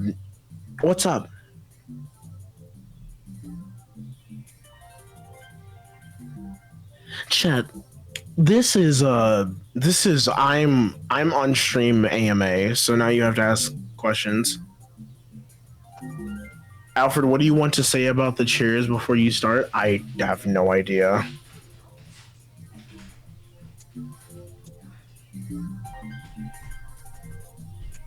How you feel about Dreamworld Coke? Never had it. Alfred, do you study? Yeah, like I'm currently reading this book about like anatomy and drawing like figures so I can be better at art. What's your favorite type of chair? I forgot what the name of the company is, but they were the ones that like with the comfy chairs that they have at, like Google and shit. Right. Favorite Mario Kart? Mario Kart 8. Hey. Crazy. Opinion on stools? Uncomfortable. Alfred Slenderman real? Yeah. I don't know. I live in the Pacific Northwest. I can't confirm. Hello, Alfred. I'm back. Welcome back. All right. Favorite DILF? Oh, I forgot to unpause. You playing Mario Kart? Oh. Are you playing Mario Kart Wii? I was playing the Mario Kart Wii music from the menu. All right. Let's start a new mix real quick because we're getting like halfway through that one. All right. Chair tier list. Let's begin. I want to go into this by saying immediately, we have to consider a lot of things. We have to consider the context that you would find these chairs in. Aesthetic appeal, comfort. I feel like comfort is kind of paramount though. But also, I guess just like the most important thing is considering what? Start. I gotta go get this pizza real quick. Hold on. Oh, okay. The most important thing is considering why the chair was built and how well it serves that purpose, right? So it's pretty straightforward. You know, obviously you want to be able to Fairfax gallium yttrium system. Thanks so much for your awesome first chat where you named awesome place in California. Happy to have you. Anyhow, pretty straightforward one. Still, I think the distinction of what is going to be paid attention to here is important. Chairs ranked on how sittable it is? Not necessarily. Not necessarily. I feel like some chairs are not designed to be sat on, which it sounds dumb, but it's true. It's like some are designed to look a certain way and fit a room a certain way. So that's important. So with that in mind, let's start off with, here we go. Down here, this sort of mini sofa ottoman combo. What's the hottest FNAF animatronic? Any Bonnie variant. Anyhow, these are I don't know if you've ever sat on one of these. These suck. These are terrible. They're usually... you're just in time for the first chair. I was just explaining that it's important to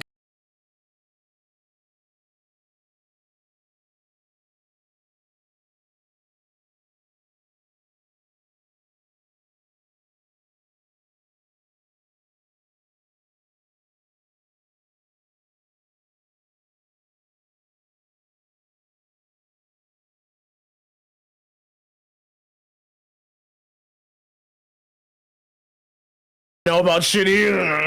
Reconnecting, and oh, here we go. Oh, and we're back. Hi, everybody. Welcome back. Hi, everyone. Yeah, no, the Twitch Seattle servers have just been going down recently for some fucking reason. I don't know. Anyhow, it's important to remember that not all chairs are designed to be sat on as their primary function, but it's still an important thing to consider. Anyway, these are absolutely not designed to look good. These are designed to be sat on, and they are terrible. I don't know if I'd put them in F, but I do think they're an affront to God. I think these are horrible, horrible chairs. First off, not enough back support. They're usually pretty short here. You know, if you're considering, you know, the length here is supposed to, maybe your feet will go Chase. as far as here. Yeah, what's up? Hold on one second, I'll be right back. Okay. Your feet are maybe going to go here, which means that your back is going to be, like, your shoulder blades are going to be above the top of the back support. That's terrible. This is really bad. I hate that. That's going in E. There are a lot of chairs here, so we can't, I don't know if I can spend like fucking 5 minutes on each chair, but I'll try to go through these swiftly while still fully explaining. This is a disgusting, weird, almost wicker. No, it's not wicker. It's just made of thin wood.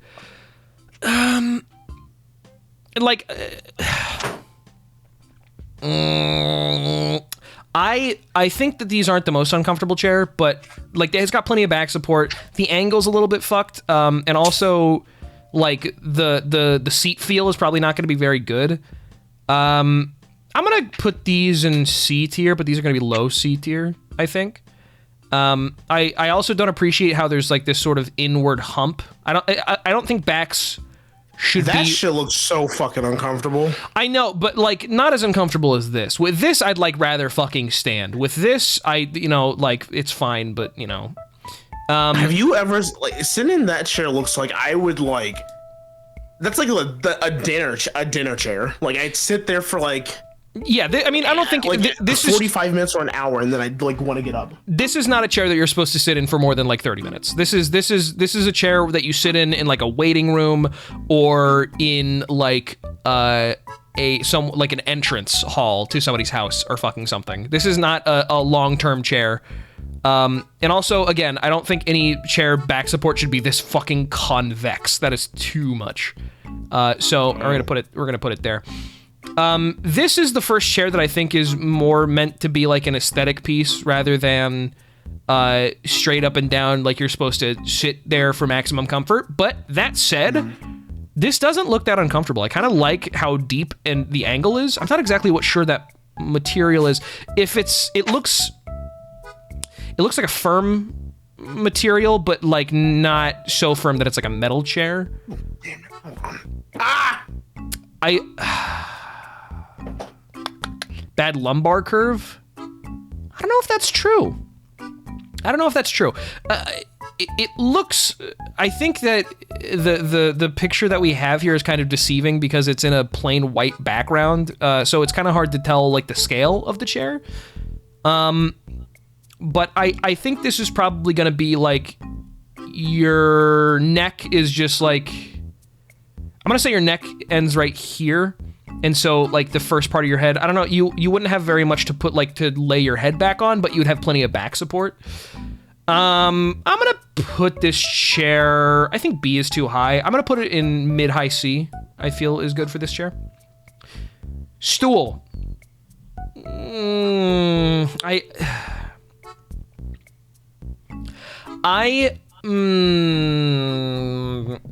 Stools, I think if you're at a bar, that's fine. If you have something that you can like lean forward on, that's fine. I think this chair is so fucking utilitarian that you're missing out on most good, important features that a chair might have. Stools, I don't think stools are necessarily sinful in their own right, but this particular stool, it looks thin, it does not look very high quality. This is the kind of stool that you'd buy and put in your own home, so I can't guarantee there would be a nice sturdy bar in front of it. So I'm gonna put this one in D. This is gonna be our first D tier chair. Camping chair. Now we're getting like a pretty good, these like not canvas, what would you call this, polyester material. These like polyester chairs are like pretty fucking comfortable. I haven't been camping in like a long time. Nylon, that's the one. I haven't been camping in a long time, but I remember like in my teenage years, I can I could fucking fall asleep in these chairs. These are nice, comfortable chairs. I'm feeling high B tier, low A tier. I'm gonna put him in B tier. I think B tier is a good comfortable place. Like A tier is I feel like a little bit shaky on, but B tier I feel like is very accurate for this. High B tier though, very high B tier.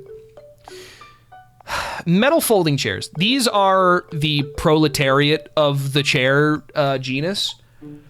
I feel like these are very, you need a chair. This is like the middle ground of what a chair should be. This is high C tier because the top of C tier is like the ultimate neutral chair. Hi. Okay, let me look at this list you got so far. What in the fuck is that in D? D, that is a shitty stool. This is a shitty stool. I think D tier. It's not. Bro, that belongs in E. Really? That belongs in F. You know what? Check it out. I'm gonna swap these two. I think that I think I was a little bit too harsh. I think this chair is uncomfortable, but I don't think I think I could still like sit on this chair. This chair I would rather stand. This is like you kind of gotta get on. Oh my god, you kind of gotta get on your tippy toes to kind of get up there, and then when you're there, you're like scooting around a lot, and for some reason it's like pushing into your ass in a weird way. Look at this. Look at that shit. Make my back hurt. Yeah, no, no back support is a cardinal sin of chairs. So that's gonna go in E tier. This it's got cushion at least. The problem is that this literally looks like the chair from the pilot of Regular Show that they fought over, and then they sat in it, and it was like, wow, this chair fucking sucks. This is the most uncomfortable chair I've ever sat on. You know, but ultimately, I don't think it's like E tier. I think it's D tier.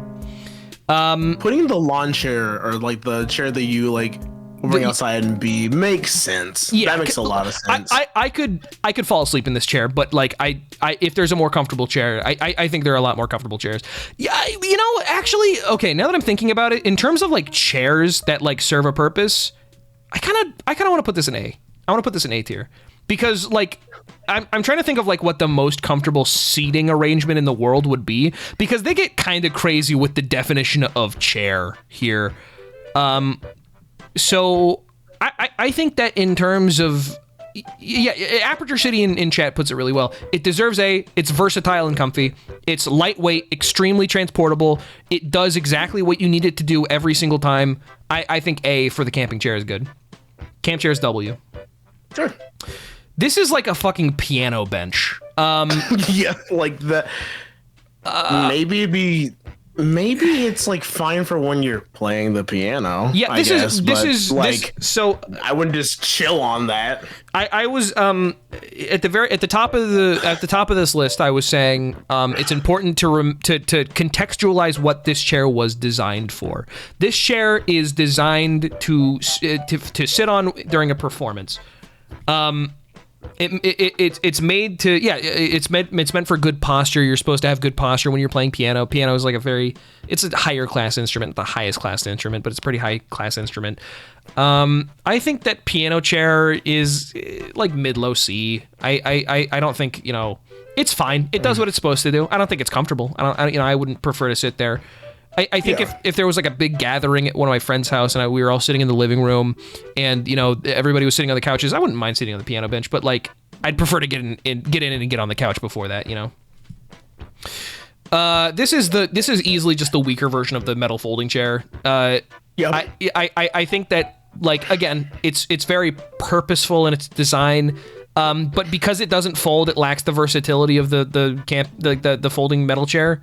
So I think it's just like, once again, a chair that I'm like would sit at for dinner, would not sit at anymore. Like it does its job that it's supposed to do. Yeah, no. What in the this is gonna insane. This is gonna be odd. This is gonna sound weird. I've sat in a chair like this before. I'm gonna put it in low B tier, because I don't know how to explain it. The curvature on how your legs go down here is very satisfying. It feels pretty good. Plus, you know, aesthetically, it's kind of cool. It's got like a weird... it looks cool as shit. Yeah, so I think low B tier for this is fine. Oh, excuse me, I'm a little hiccupy boy. This is like an even weaker version of this. I don't know if you've ever sat on one of these. This is a high-ass chair. You gotta fucking get on your tippy toes to sit on this one. No, not even E. It's E. No, you're right, it's E. I mean, you know what? It's at least, if it's not high E, then it's like low D, because it's like, it is a stool, but it looks like it has back support, at least. A little bit, yeah. I think high E is good. It's not a good chair. It's not. I would never buy a chair like this. If I was put into a situation where I had to sit on this chair, fine. If it's like at a business meeting where they're like, let's go get mimosas for brunch, fucking whatever. Sure, I'll sit in this chair. I would rather sit in any other chair. I'd rather sit in this chair than this chair, though. This is the most like therapy waiting room chair I've ever seen. Yeah, that looks like waiting room chair. Yeah, this is. I think. Yeah. It's serviceable. It's not necessarily uncomfortable. I feel like I'd probably with the material that it's at, like I feel like my arms would kind of get sweaty and get sticky to this part, and it would be kind of gross and it would smell a little weird. But like, it's not a sinful chair. It's not a bad chair. It's just a weak chair. Yeah. I'm going back into the annals of my mind, trying to recall a single memory where I've ever sat in a chair like this before. Maybe we haven't have another IDK tier, because I've never sat in a chair like that before. It's like a wine glass. I feel like I have, though. Hang on. Maybe I have, like, in the past. But I'm going in my mind library. I'm trying to recall memories. I've sat in a chair like this. Okay. Here's what I'll say about chairs like this. If these chairs swivel, they swivel too much. You cannot, like, if you find a good comfortable place to like sit with these chairs, then they will start drifting like a fucking broken car will drift, or like a shitty bike will drift. These are drifting chairs. I feel like there's poor design. They're not very ergonomic. They don't sit well. I'm gonna go ahead and put that in mid D tier. This is the first F chair. This chair sucks. This chair sucks cock. Hate this chair. This is a chair that you see in IKEA and what are the houses that like they're built so you can see what like the inside of a house could possibly look like? A demo house, not a demo house. Oh God. I don't know. This chair is purely that aesthetic. chair looks like shit. Yeah. Bro, I can already see the part where like you're like supposed to go down at like model home. Cutting that's into what I'm my fucking the back of my leg. Yeah, no. This is a chair that will hurt you. This is a pinch chair. This is terrible. Aesthetically, it's also kind of egregious. It's like such a Pinterest ass chair. I hate it. Bad. This is the first controversial opinion. I think this chair sucks. I hate this chair. What? Why? Specifically because of the rounded back. This chair, if you don't have the pillows, then it sucks to put your back against the rounded back. If you do have the pillows, there is not enough like seat room to get comfortable. You can't lean back in this chair. This chair is too small. I've never seen a chair that looked like this, or a sofa that looked like this, that was big enough to accommodate me. This is a circular chair, semicircle back. The pillows are always way too big. There's no comfortable way to lean against this. This is a low mid D chair. This is a hard chair to get comfortable on. Maybe I'll put it above the shitty therapy room chair, but this is a hard chair to sit on. Stool. This is. I said before, this is the proletariat of chairs. This is the utilitarian of chairs. It's something about this theme place. Oh, for this dinky ass chair. Goofy ass chair, this bitch. Fucking kindergarten ass chair, bro. I wouldn't sit in that. I would sit in this under the conditions that I was at a community center getting like a free painting class. You know, this is like you're sitting at an easel, or you're trying to get up to the top shelf in Mrs. McCruthers like second grade classroom storage. This is like a chair that suits. This chair is uncomfortable to sit on for a long time, but you don't like. It's not designed to be sit on for a long time. This is a chair that serves a purpose. For that reason, I cannot say this is a bad chair. This is a chair. This is a low B tier chair because it is meant to be inexpensive. It is meant to be versatile. It is not meant to be comfortable.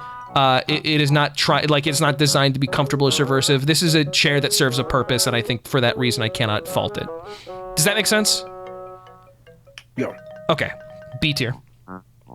Wait, hold on, wait, go back. What?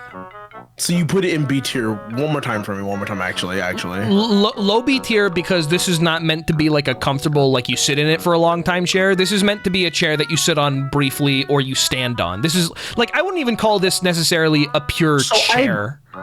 I'd put in the middle of C tier then, because it's once again a chair that's like there to do it's like to do like help you with the one thing, but not like to sit on for like a long period. Next to this other chair that I could probably sit on for a long period of time versus this stool. That's like, I see where you're coming from, but like you have to like sit like average duration. You could like, this is like a chair that you might sit on like a backyard concert, so you could be here for like 3 hours. This chair here, you could, this is like a I'd say this is like a 5 minute to like an hour and a half. No, not even that. Like a 5 minute to a 45 minute chair. I feel like any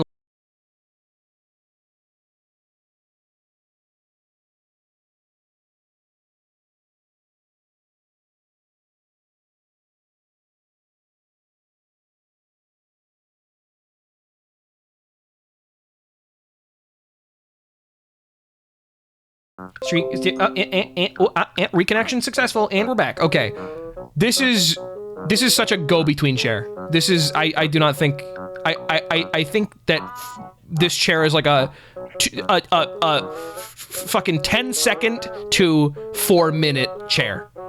You know, that's what I think. I would sooner bring the chair in A to a backyard concert than I would C.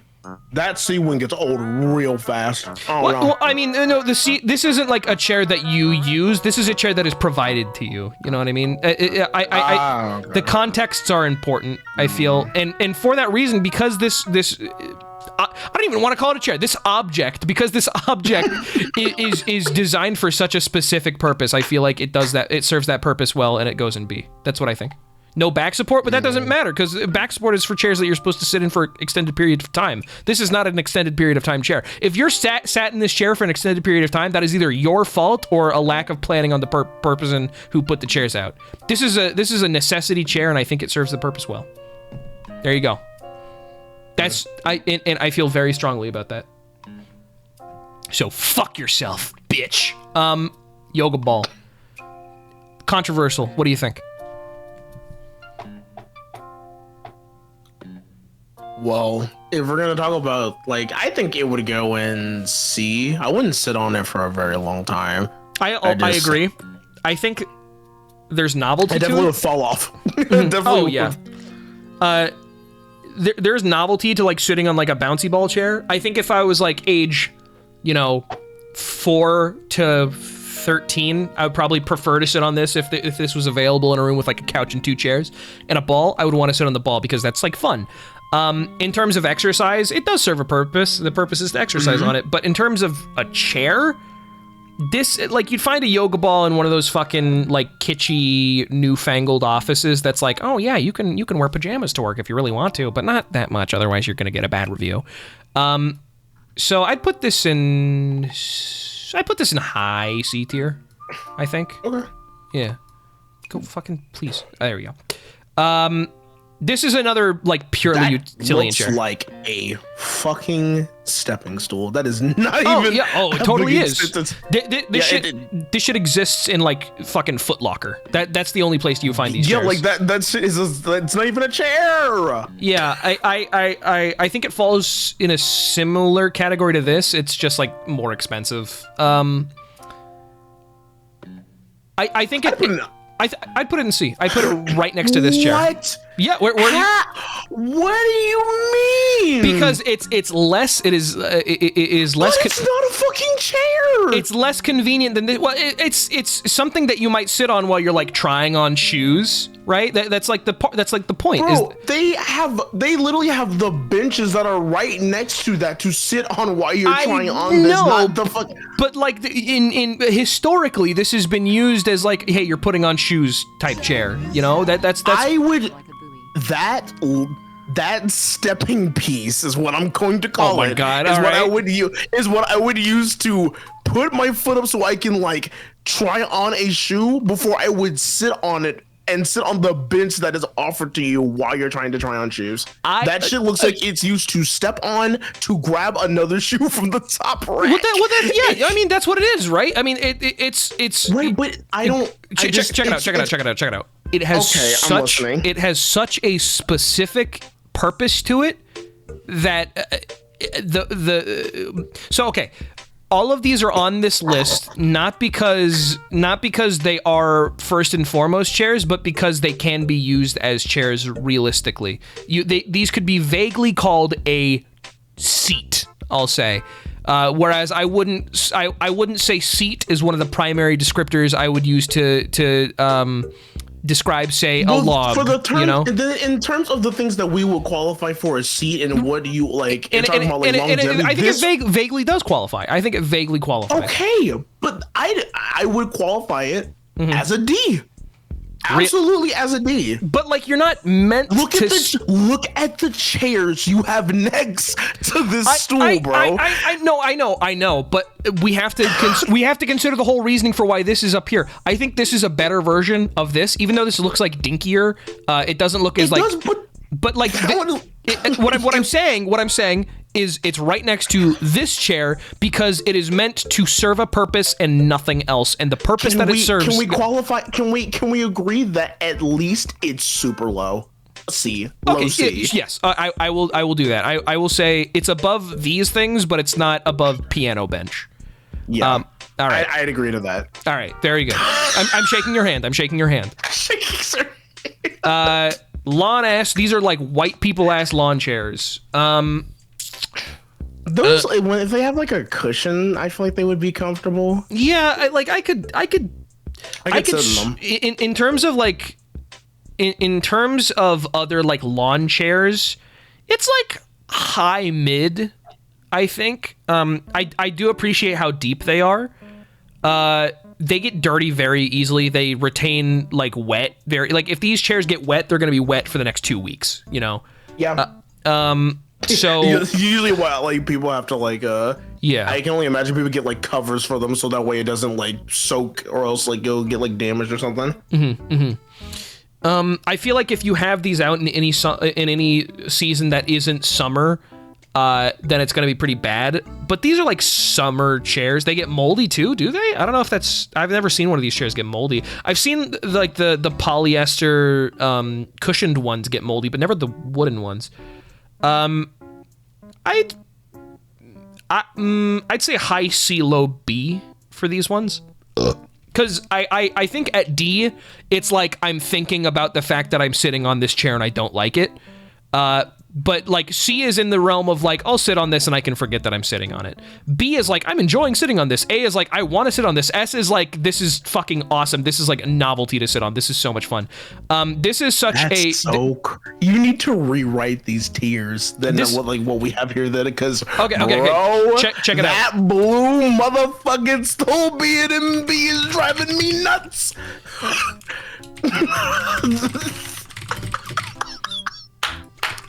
That blue stool being in B is gonna drive me crazy.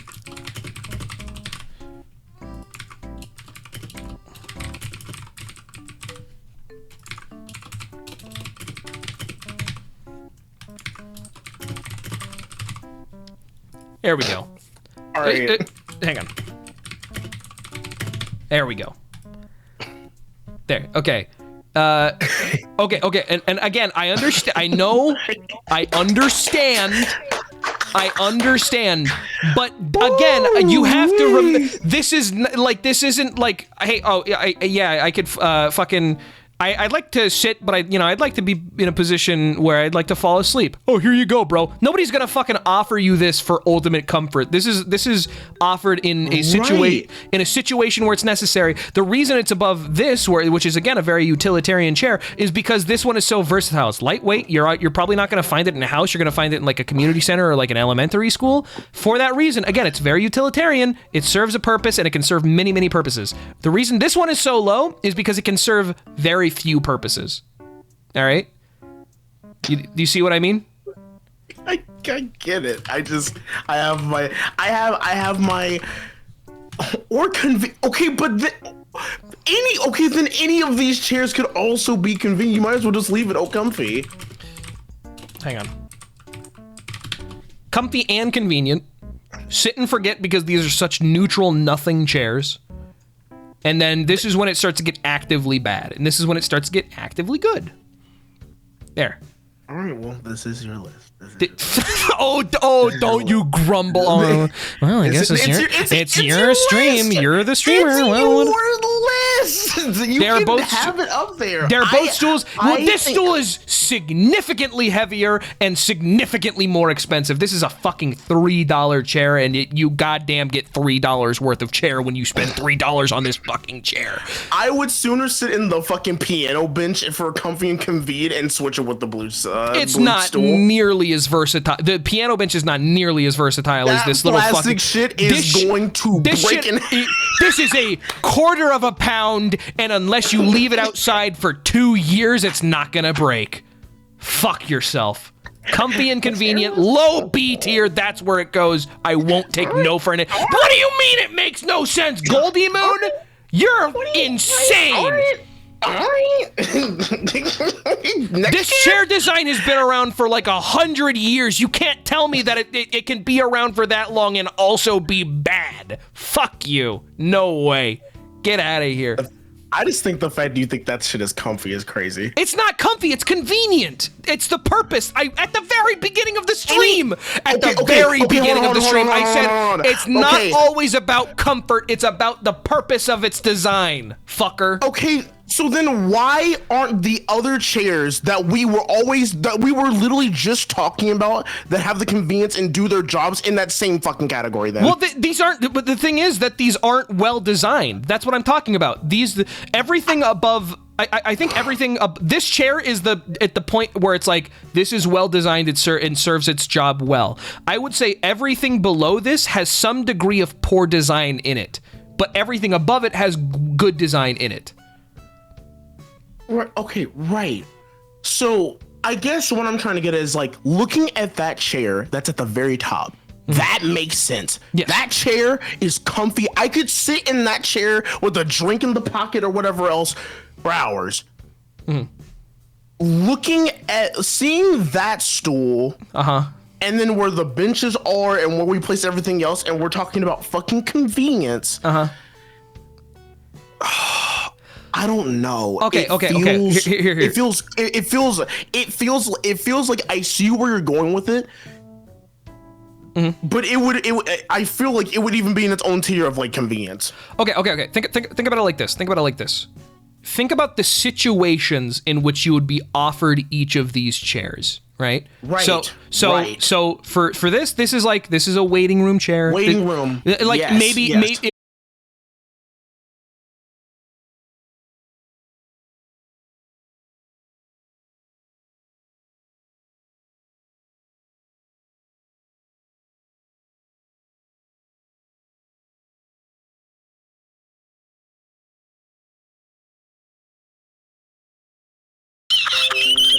All right, okay, we're reconnecting. We're back, okay.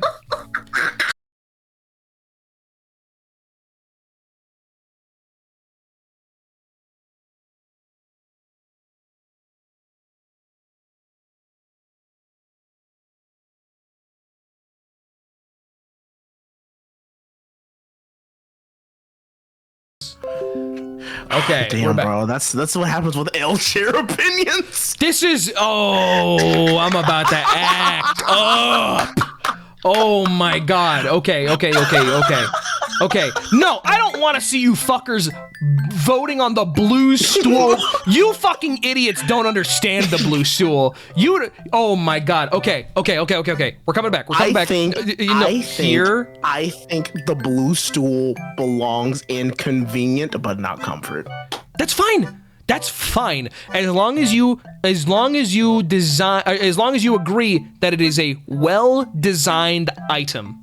For what its purpose is, it is well designed. Because again, let me reiterate. Okay. Consider the situations in which you would be offered these chairs. If I was offered fucking this chair to sit on while camping, It would be in fucking D tier, obviously. If I was offered, you know, this chair, if I was offered this chair in a situation where I want to finally like sit down and watch a movie, it would be bad. It would be worse. If I was offered this chair in a situation where I was supposed to watch a movie, it would be worse. In, you know, similarly, if I was offered this chair in like so a fucking like to design a set for a movie that was like set in like an uncomfortable corporate setting, then it would probably be higher. You have to understand the contexts in which these are offered to you. Let me ask a follow-up question then. Okay. Out of the actual curiosity. Sure. So are you saying that we're going off of what this would be good for and a lot of majority things it can be used for? Yes, we're going off of intent. Intent is the most important thing. Intent. Okay.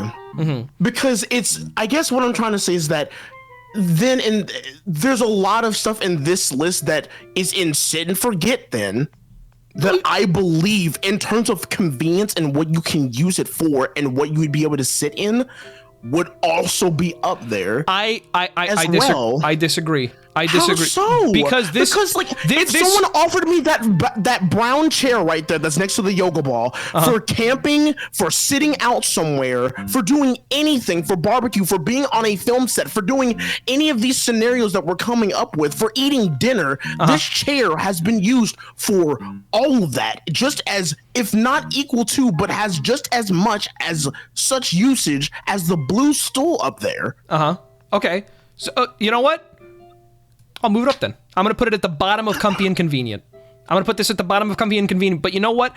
I still think that it's in sit and forget because whenever I'm thinking about this, I can't think, oh, this is exceptionally designed. This is a wonderful piece of modern engineering. I cannot say that about this chair because it is supposed to be so. Okay,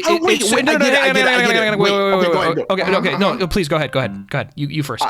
I think where my stance is, which is why I don't think there's gonna be any meetup with this, is because I think you think that blue chair is, like you said, convenient and like very comfy to sit in, and for me, I think it's convenient and I can also sit and forget it in. I feel like it would be at the highest form of like that yoga ball, while you think it'll be up and comfy and convenient then. Check it out. I'm gonna change the wording.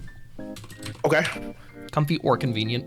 Because I don't think this chair is comfy, but I do think it is a very, very useful. It is a very useful item. I can agree. Yeah, I can agree. This is a useful item. That's what I've been coming out from this first time. Intent is so important, chat. Intent is so important. And then Clown House broke up. No, dude. Clown House was just reunified, dude. We finally understand. Okay. Clown House and everything around it broke apart because both creators were like, fuck this blue steel. No, this blue steel's the best, man. Fuck you. Fuck you. Okay. It's just, you know what? It was an issue of ambiguity and phrasing that is on me. I apologize for that. I do not think at any point I was wrong in my reasoning. I think I was wrong in the way that I phrased the specific tier. So it wasn't an issue with the item. It was an issue with the tier. You know what? There we go. We're back, baby. Everything's fine. All right, perfect. Everything's fine. All right, and if anybody disagrees, they're being purposefully ignorant, you fucking animals. Let's continue with this, which I believe was in sit and forget. I think I'll put this top of sit and forget. Okay. All right, there we go. Sure. What the fuck is this? Bro, this is the fucking P chair. Oh, this is unpleasant. That's the dent. Oh, this is fucking hang on.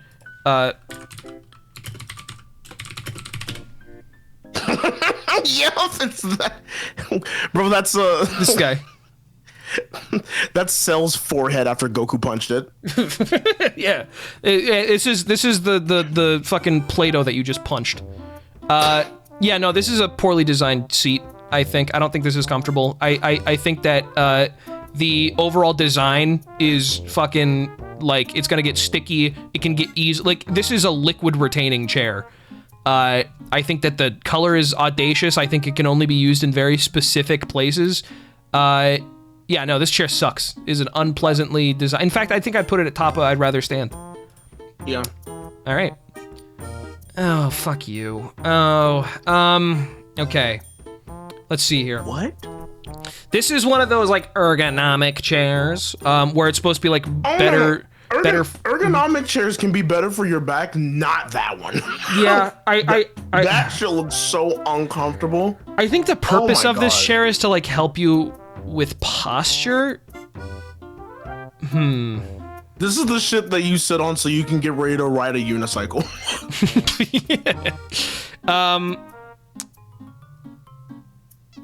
I think that this chair is flawed insofar as it is designed for thin people. I think if anybody, over the weight of like 190 pounds is going to have an unpleasant sitting experience on the knees. You are getting folded. Oh yeah, like a wallet. If your BMI is something that fucking We Fit would call you overweight in, then you're not going to have a good time sitting in this chair. So I'm going to put this in unpleasant. I think it's poorly designed, but I don't think it's outright egregious. I think that it deserves to be right next to the fucking doctor's office waiting room chair. All right. If there's any Herman Miller ergonomic like office chairs, I think that should go in S. Oh yeah, but first, hello there. Oh my goodness. Oh, a seat for me. Wow. All right. I'm gonna be real. Oh, go ahead, please. I want to hear all opinions.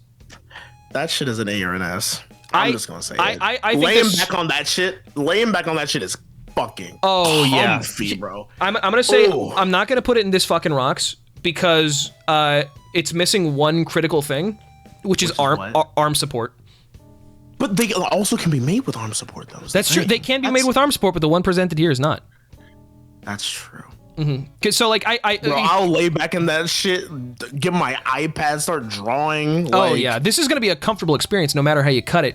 It's not gonna be the most comfortable experience. That's why so if we were saying like, oh, this variant of chair, like absolutely, yeah, there could be some designed with arm support, but if we're doing that, then we also have to consider some, lawn chairs can be very starchy. They can be stiff and uncomfortable. This is, but we're talking about the one in the image specifically, or ones that are, designed in with the same or extremely visually similar style. I probably never sat in this exact like serial number chair before, but I've sat in a chair like this. Is annoying in this. It's a lounge chair. You're not supposed to sit upright. What the fuck are you talking about? Does this look like a fucking dinner chair to you? What are you talking about? This isn't a desk chair. It's the equivalent of like going to the beach and laying back chair more than this is an outdoor chair. Yeah, this is a lounging chair. And I would say that it accomplishes that quite readily. I think it's pretty good. So I think low A tier, low mid A tier is good. That is a good place for this. Movie theater chairs. So we're not gonna. Here's the thing. As a fatty, I kind of don't like theater chairs. The thing that sucks is it depends. That's true. That's true. The theater that we went to go see Nope, if it wasn't for it was the leg room. It was that shit. I was like, my fucking knees. Yeah, I was like, that one was pretty bad. But there are some theaters that have like, bro.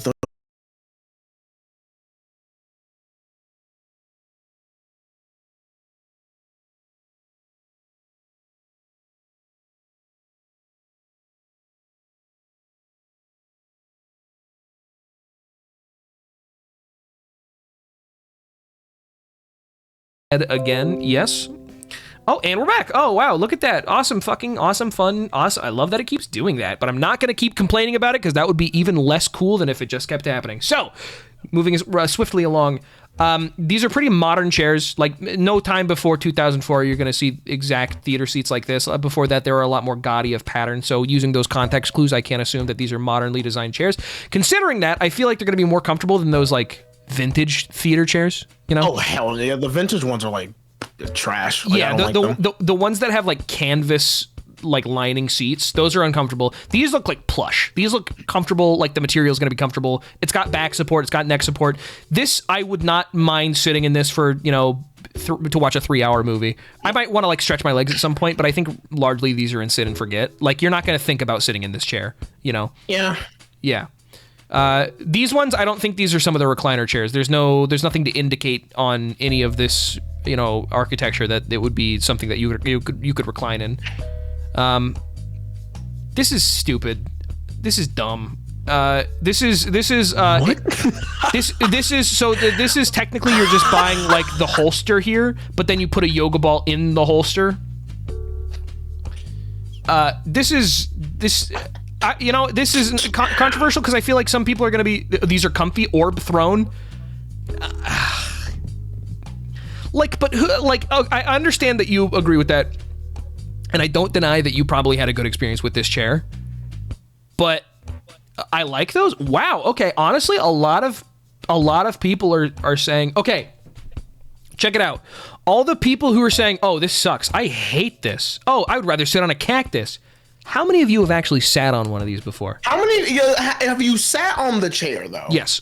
Have you? Ever gave it a try? To anybody talking shit about this chair, have you ever sat on this chair before? I have not experienced ball chair. I have. Atomic Quote. Cannot stand them, says Atomic Quote, who has sat on the ball chair. I've never seen one of these before. No, I've sat. I've sat one. It would be sit and forget for me. Those are really good for ass support. Yes, they look cozy. I have. It's a yoga ball, but you can move. You can move around. So, based on clues from chat, I'm thinking that these are very controversial chairs, but I think for that reason they have to go and sit and forget. Because it seems like you either love the chair or you hate the chair. I'll put it low sit and forget though. I'm gonna put this above the Foot Locker trying on the shoes chair, but below the piano seat. Fair. This is also office chair. Yeah, office chair. No, this isn't an office. This is like a lawn chair. No, this is... Bro, that looks like something that would be at an office where I'm sitting and waiting to like... Oh, you mean like a waiting room, like a lobby chair. It's definitely a waiting room. Yeah. A waiting room chair. This is, these always feel flimsy, but I've never seen one of them break. I feel like I've seen every single one of these chairs that isn't like fucking either made in the year 3000 or like, fucking I feel like I've never seen any of these chairs break, barring, and this is gonna make people mad, the stool. I've seen the stool break, obviously, but they're fucking cheap. Obviously they're purpose. Fuck shut up. We're not don't start the stool discourse in chat, you fucking animals. This chair, I think, for its purpose, which is like, this isn't like a hotel lobby chair, but this is definitely like an office lobby chair. I'd say like high sit and forget to low comfy and convenient. What do you think? Yeah, I mean, I'm whatever about it. Like, it's... Yeah. Wouldn't go out of my way. Let's put it there. Actually? I put it next to the yoga ball and sit and forget. Really? You would? Yeah. Explain. Like, it's... You know what? Maybe I can't even talk. I feel like I've sat in that chair before, and it was like fine. I have sit in the chair before. It's an interesting design because you have the wooden frame and bouncing you're like leaning back. Yeah, like well, it's not like a bouncing chair or a rocking chair, but it's like a chair with a little bit of give in it, and the crisscross sort of pattern of it could be like rubber or like leather. It's always going to be a soft material. I think this is a pleasant sitting experience. I do, especially considering it's probably not meant to be sat in for more than 30 minutes at a time. This is a very go-between chair. I think it serves its purpose well, not exceptionally well, but like I think it's a well-designed chair. You know what I mean? Mm-hmm. That's where I'm at. That's what I think. Okay. All right.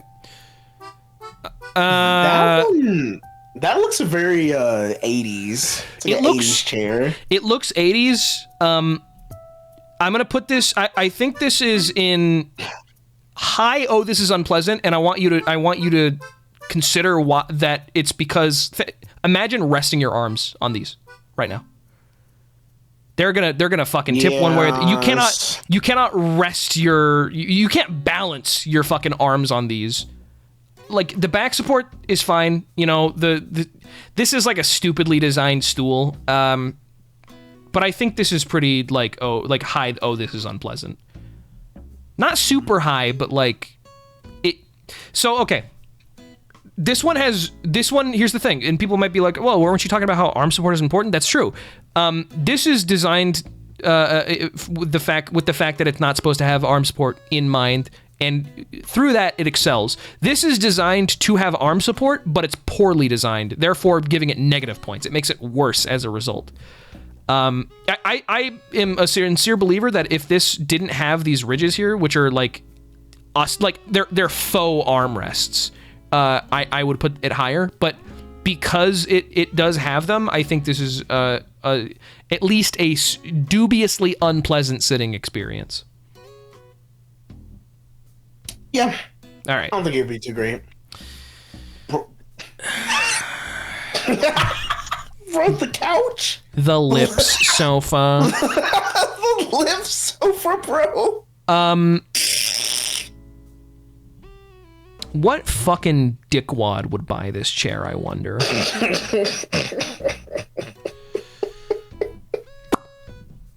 Because, like, obviously the comfort was not designed with... Comfort was not in mind when when they were designing this chair, they were like, let's make something that looks like it would be in iCarly, you know? Here's the thing, I have not ever sat on a couch that looked like this before, so I don't know how it feels. Maybe it might be comfier than we think. It is a little soft, but very, very stiff. How do you know, though? I've sat on a chair like this before. What, you have? Yeah, so it's imagine a like a stuffed ball with the stuffing so dense that you can like tell it's stuffed with cotton, but it's hard to make any sort of indent on it. Yeah, it's that kind of soft. I think that considering aesthetic is the primary design in mind, it looks fine. No, actually, you know what? It looks stupid. I don't like the way... I think this chair looks dumb.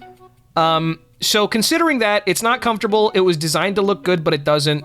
It's gonna go, like, low. Oh, this is unpleasant. Okay. Yeah. If I was, like, on the set of iCarly and fucking, you know... Dan Schneider was like rubbing his fucking wiener through his jeans in the bathroom when we were waiting for him to come back out, then maybe I'd sit on this chair, you know, through necessity alone. But like, it's very close to, I'd rather just stand, you know? That's where I'm at. That's what I think. Right. Oh. What the fuck? This is a fucking Mandark ass chair. What is that?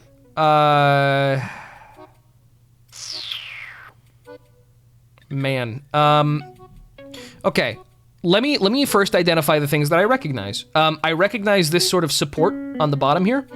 I've sat on wooden chairs with support like this, never a metal chair with a support like this, and this does look like a metal chair. It could be a wooden chair stained to be black, but I think it's more likely that it's a metal chair. Considering it is a metal chair, it looks like a cold metal disc with... Honestly, I kind of like the back support, but everything else is kind of bad. I'd rather stand.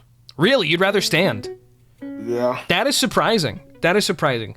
It doesn't look comfortable. It sucks. It doesn't look comfortable, but I can't imagine very many situations where I'm supposed to sit in it and get comfortable, you know? Because, like, think about it like this.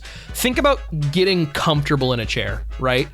To get comfortable in a chair, you have to think, I'm gonna be here for a sec. I gotta get comfortable. For this chair, I don't know if there's ever... Well, I don't think that's necessarily true either. I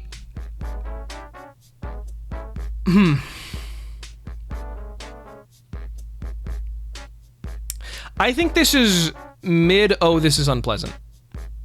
Mid-high, oh, this is unpleasant. Okay.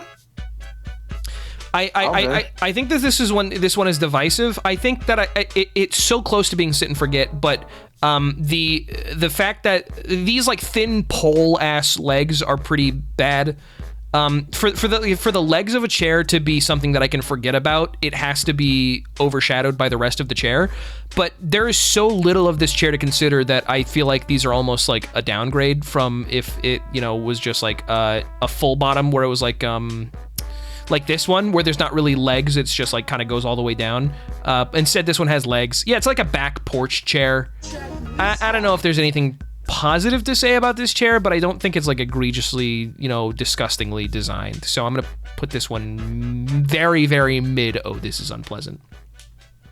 All of these have been Animal Crossing. Oh, it's I thought this was just a general Nintendo mix, but it's no, it's Animal Crossing OST. Let's go to this one. Hi, Mario. Oh, this is a funny little Photoshop. Wow. Mario, what happened? Oh, you poor guy. Oh, the Goomba jumped on me for once. Oh, very funny, Mario. Anyway,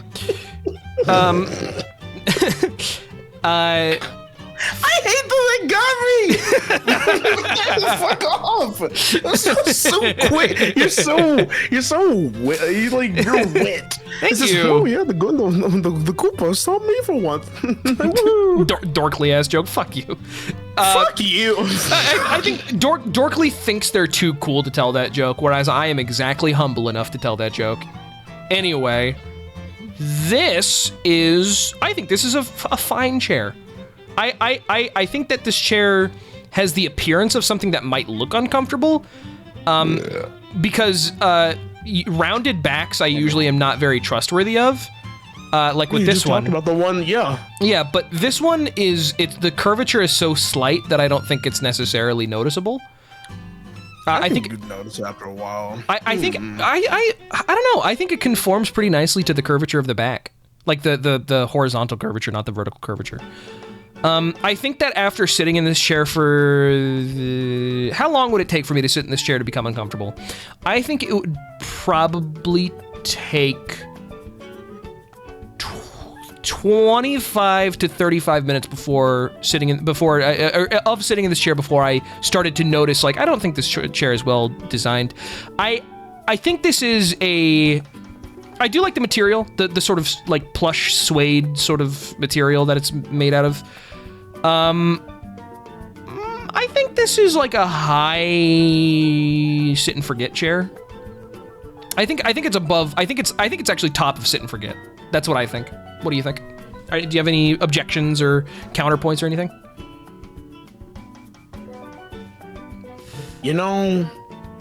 I would say the lawn chair is definitely sit and forget, like at the highest.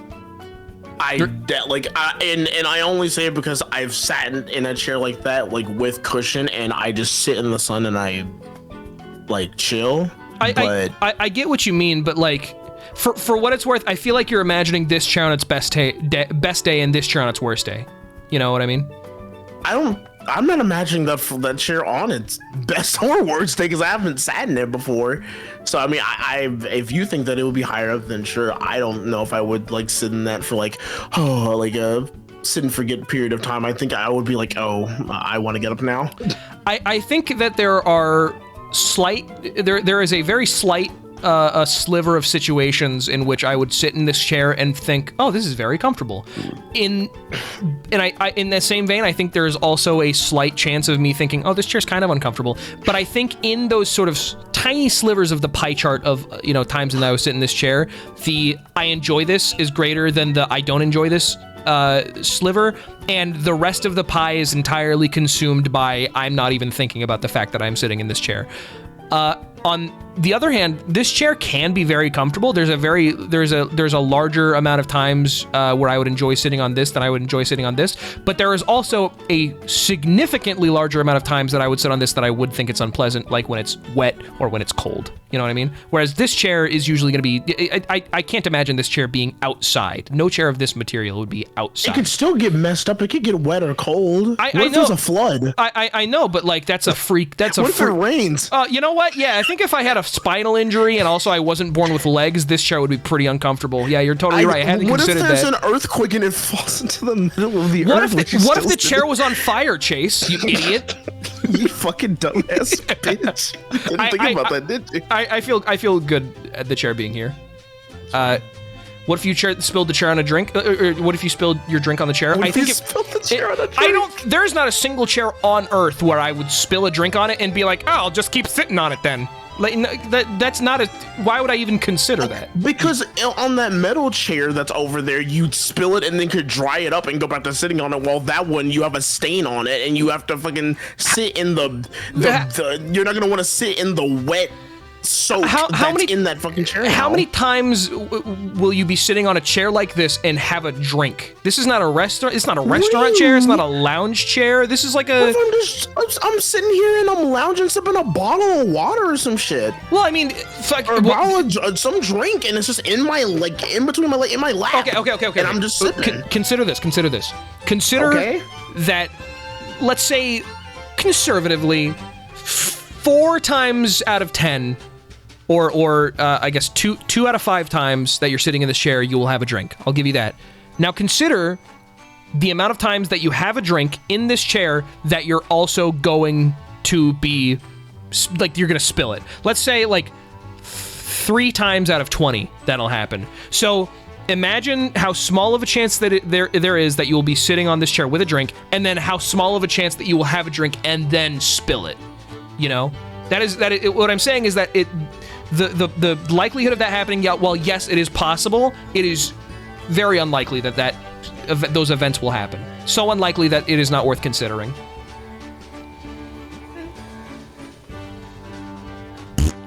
Let's move on. I heard that tongue click. Okay, what? Do you have something more to say about this chair? You're gonna blow your stupid little raspberry at me, and then expect me just to be like, okay. Well, I'm sorry. Fuck my life, I guess. But I do think that what the fuck? Oh, that was you. I was so confused as to where that sound came from for a second. Do you have any other remarks on this chair? Because I don't know. I feel like I made my case pretty well. It's fine. Yeah, I'll go for it. All right. That I don't I've think never sat in this. I've seen a chair on beaches, It's but like- I've never sat in it. It's like a mini hammock. I think this chair is high, comfy, and convenient. I think this is a comfy chair. I've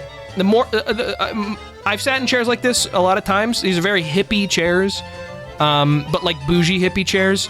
I don't think I've ever sat in this chair and I've thought, I don't want to be sitting in this chair. I think that no matter, you know what, I don't want to put it up here. I want to put it high, comfy, and convenient. It is a pretty serviceable chair. That is what I think. I also want to move this lower. I'm going to move this.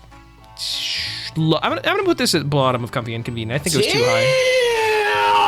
I think that it kind of loses some points because it tries to dip too far into aesthetic, and for that reason it loses some of the Bro, but it's a drip. Not putting it past that.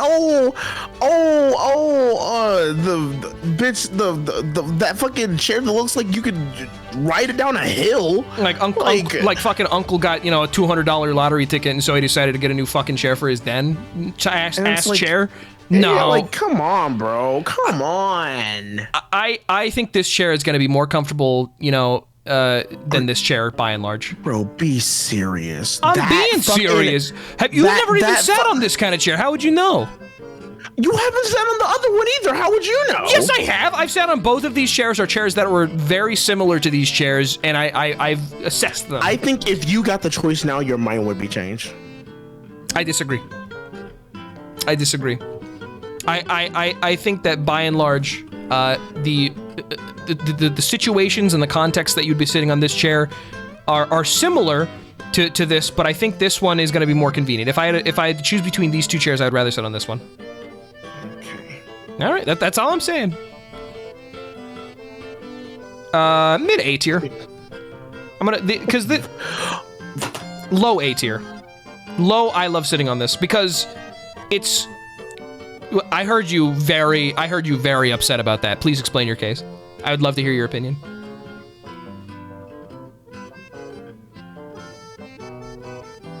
Nothing?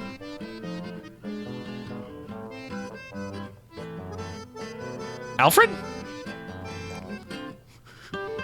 Well, I guess I have nobody to object me. I guess I'll just keep it there. Where did you go? Alfred, are you actually still there? Are you doing a bit, or did you actually disconnect? Where'd he go? Oh, he fucking left the call. Oh, there he is. You kept. Why'd you fucking leave? I want to hear your case. Don't. No. Tell me. To me. Tell me. There's no way. I disconnected because I couldn't believe my fucking eyes. We didn't even get into reasoning. The opinion becomes more nuanced as we talk about it. This isn't the be-all, end-all. I have no strong opinion about this chair yet. You put that fucking fly swatter-looking shit of a chair. Oh, you were of sitting on this over all these other ones. Are you out of your mind? You were talking about how you love office chairs. That is not an ergonomic Herman Miller fucking office chair built with the back support, bitch. That is not it. Bitch, that is a plate. Oh no! You need to move it right now. No, you need to move it from. We haven't even started discussing it yet. You are giving me everything. An actual discussion. Alfred, everything that you have said about this chair so far has been a feeling, not even an opinion. Okay. Here's my opinion. In terms of the next two things that it's next to, in terms of comfort and what those chairs offer, this is giving nothing. It's not a comfortable. This doesn't look like it would be a comfortable chair to fucking roll around in or be in for as long as a time, or be as convenient as any of the chairs that are right next to it, or any of the chairs that are fucking below it. I disagree. I think being up I'll let there you finish. is a joke. I'm sorry. That's all I have to say. I think it being up there is a joke. All right. Now I will say what I'm going to say. Okay. I think that this opinion is a low end. This is a cheap office chair. I think that it was designed for a linoleum floor. I think it was designed for a public, like a publicly funded institution of some description, whether that be a doctor's office or a library or a school computer lab or something. I do not think this is a chair you would find in any modern office setting other than, like I said, government subsidized buildings. I think that for the cost, considering the fact that it is utilitarian in need, in nature, it's got the wheels, it's got the swivel. This is a low-end convenient chair. In fact, you know what? I will even put, I will give you this. I will put you in mid-comfy and convenient. Because I think that this chair accomplishes what it sets out to do. It's not trying to be a frilly chair, and it's even got some. Wait, no, let me finish.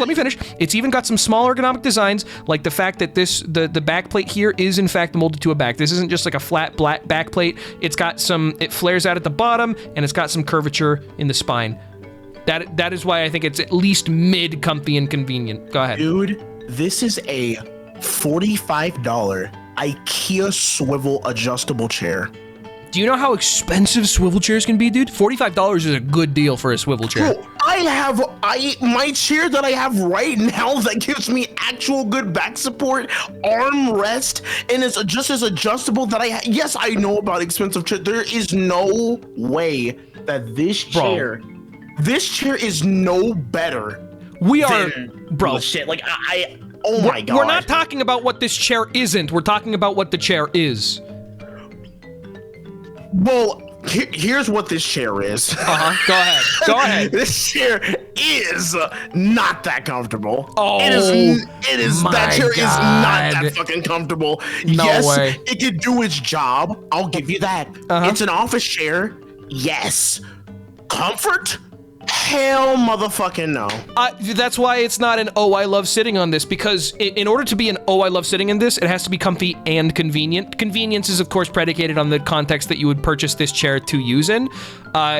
I think this chair lands itself in conveniency. I do not think it lands in comfort. I'm not going to argue that this chair is an exceedingly comfortable chair to sit on, but I think to say this chair is both uncomfortable and inconvenient, I feel like that would be doing it a disservice. I think you just like it because it's another blue chair and you want to have it next to the fucking blue. What about this one, dickhead? What about the fucking ball? Yeah, no, I don't think so. What about this chair? Hey, you know what? what? This chair fucking sucks. I'd rather stand. Hey, does that help, dickhead? You fucking asshole! It's not about the color, dickhead. I don't think that's applicable. Insane. You're fucking wild. I am not. I am misunderstood. is what I am. Yeah, you know what? Yeah, you're right. I don't get it. I don't get it at all, actually. You can sit there and shit yourself all you fucking want. You can't go change the fact. I'm unwilling to capitulate this opinion in the fucking court of law. I do not think this chair deserves to go any lower than it is. We're in your crazy shallow world. My crazy what? Where My would you put this crazy chair? what? Where would you rank this chair in your Sit and forget. Sit and forget? Really? Where in sit and forget? High, low, mid? I would put it after the yoga thing and before the lawn chair, in the middle. No, I can't put it that low. I'm trying to think I'm thinking of every chair below it. I'm thinking about every chair from metal chair to lawn chair, all of these chairs. I don't think it deserves to go any lower. I think it is better. If I had to use that as an office chair, I'd rather bring the brown chair that's next to it. Hell no. Absolutely no way, bro. That's crazy to me. Now that is crazy to me. Bro, that fucking chair, like, bro, we've seen each other. We're some big motherfuckers. I know, but There's we're on no way. in terms of the bell end of human sizes, you know, or the bell curve. Bell end is a slang term for the head of a penis. This is not what we're talking about. We're talking about a bell curve right now. In terms of the bell curve of human size and shape, I would say we're on the slightly less common large tall guys chair. Like, this is designed for true. I give you, but the same reason that you just gave for that theater chair and like what we went through when we were discussing that and where it was with this chair, I feel like my brain is going through the same thing of I look at this chair and I feel like it can offer me the service of I'll sit in it, but bitch, I will definitely try to forget that I'm sitting on this chair because I'm gonna be like, ow, my back. This is not doing as much for my back and my upper spine as it could be doing for anything. This chair looks like whatever to me. That's why I say at least I'm not even saying that it should go in, oh, this is unpleasant. I'm giving you like it's a high sit and forget with like top 3 at least. I'm thinking. I'm considering, and I want you to know, chat and Alfred. I want you to know. I'm gonna say this, Alfred and chat, because you're more important to me than chat, Alfred. Alfred and chat. I promise you, I am considering what you're talking about, which is why I'm willing to say yes, absolutely. It is not the most comfortable chair in the world. In fact, I wouldn't even go as far as saying I would want to sit in this chair, you know, in my own home if I was reclining. But this chair is an attentive chair. This is a chair for when you're supposed to be doing something else. I'll give you that. I'll give you that. Yeah. I will give you that. 100%. I think if I needed to sit in this chair and I was drawing, it would do its job. It would do that. And for that reason, I feel like, and it's similar to the blue chair insofar as it is. Another offer. Okay, go ahead. At least put it in low, comfy, or convenient. At least. Do you think this chair is more comfortable and convenient than this chair? Minigame music. Not all the way back there, right? Where would you put it? Where would you seat it? Like, bitch, put it like. Oh my god, this shit is so fucking crazy. This shit is so crazy. Hang on, I'm thinking. I'm considering. Okay, go for it. I want to put this below the metal folding chair because this has significantly fewer instances of usage. This could be used indoors, outdoors, for events. It doesn't wear easily. It is a sturdy chair. And it's extremely versatile. This is obviously designed exclusively for a certain type of setting with a certain type of floor. You know, you couldn't use this on carpet, at least not conveniently. But for the situations in which you would be using it, I feel like it's important to recognize the merit of this chair's. I've never sat in a chair like this that didn't swivel or roll well. This is a very basic chair. I understand. It's not even an explicitly comfortable chair. But I do think that it is better designed for the situations that it is designed for than this chair or any chair below it. All right. All right. This is a very begrudging acceptance from Alfred, but an acceptance is what I like. No, I'm like, all right. I'm glad that I've made my case. There we go. What the fuck is this? This is ugly. Oh, I don't want to sit in this. This is unpleasant. Fuck it. I'm gonna put this above lips, but below everything else. I think that this middle part, like, oh, you can rest your spine here, is stupid. Put that shit back below lips. Really? Really? You know what? Yeah, if you showed me these two chairs in the same place, I'd be like, I'm about to sit on this couch. Oh, that chair looks like it was. That chair looks like a metal building part of something that like got taken off. Yeah. If you are even a little bit bigger than average, like even a little bit, you're gonna feel this chair sitting on it. You won't be able to stop. This chair, it's either too cold or uncomfortably warm. B, gets wet and sticky easily. I don't think there could ever be a state in which I see this chair and where I would consider it clean. I don't think it's possible for this chair to be clean. The fact that there's two little wires on the end and there's one little mini back support, that's stupid and uncomfortable. This is a very unpleasant chair to sit on. I would rather sit on it than stand, but I would really, really, really like to sit on anything else. That's how I feel about this chair. Okay. Is it plastic or metal? It is metal. All right. I don't think I've ever sat in a chair like this before. Me neither. This is like it doesn't look bad. It doesn't look bad. This is a very IKEA-ass chair. I think this is probably going to go high. Oh, this is unpleasant. I think I would rather sit in this than the. I would rather sit in this than this, but I would rather sit in this rather than this. Okay. All right. That's fine. This is like one of the most uncomfortable sofas you can buy. Sir, go ahead. It doesn't look too comfy. Look at how fucking low that back support is, dude. Look at that doesn't even go above like the fourth spinal disc. That I would fall backwards off of this couch. Yeah, no, this is a chair that's like, oh, you can get a nice chair for a budget, but it's not a nice chair and it's just cheap. I hate the fact that it's on this weird metal frame. They said that shit's from Animal Crossing. Yeah, no, this is. I have this exact couch in Animal Crossing. I think, and I kind of hate the way it looks there too. I'd rather. You know what? I'm not gonna put it. I'd rather stand, but it's unpleasant. Yeah, this is. I think that's gonna go right there. No, that's gonna go right there. I think. Yeah, I think that looks right. Yeah. You have to do the matching chair. I feel like this is the matching chair, and it looks shitty next to it. Ooh, a barber chair. I like barber. Bro, put it up. Put it up, bro. These shits are comfy to sit in, bro. These shits are comfy to sit in while you're getting your hair cut. Bro, yeah. I can fucking fall asleep in these fucking Johns. See, I was about to say the same shit. I'll sit there.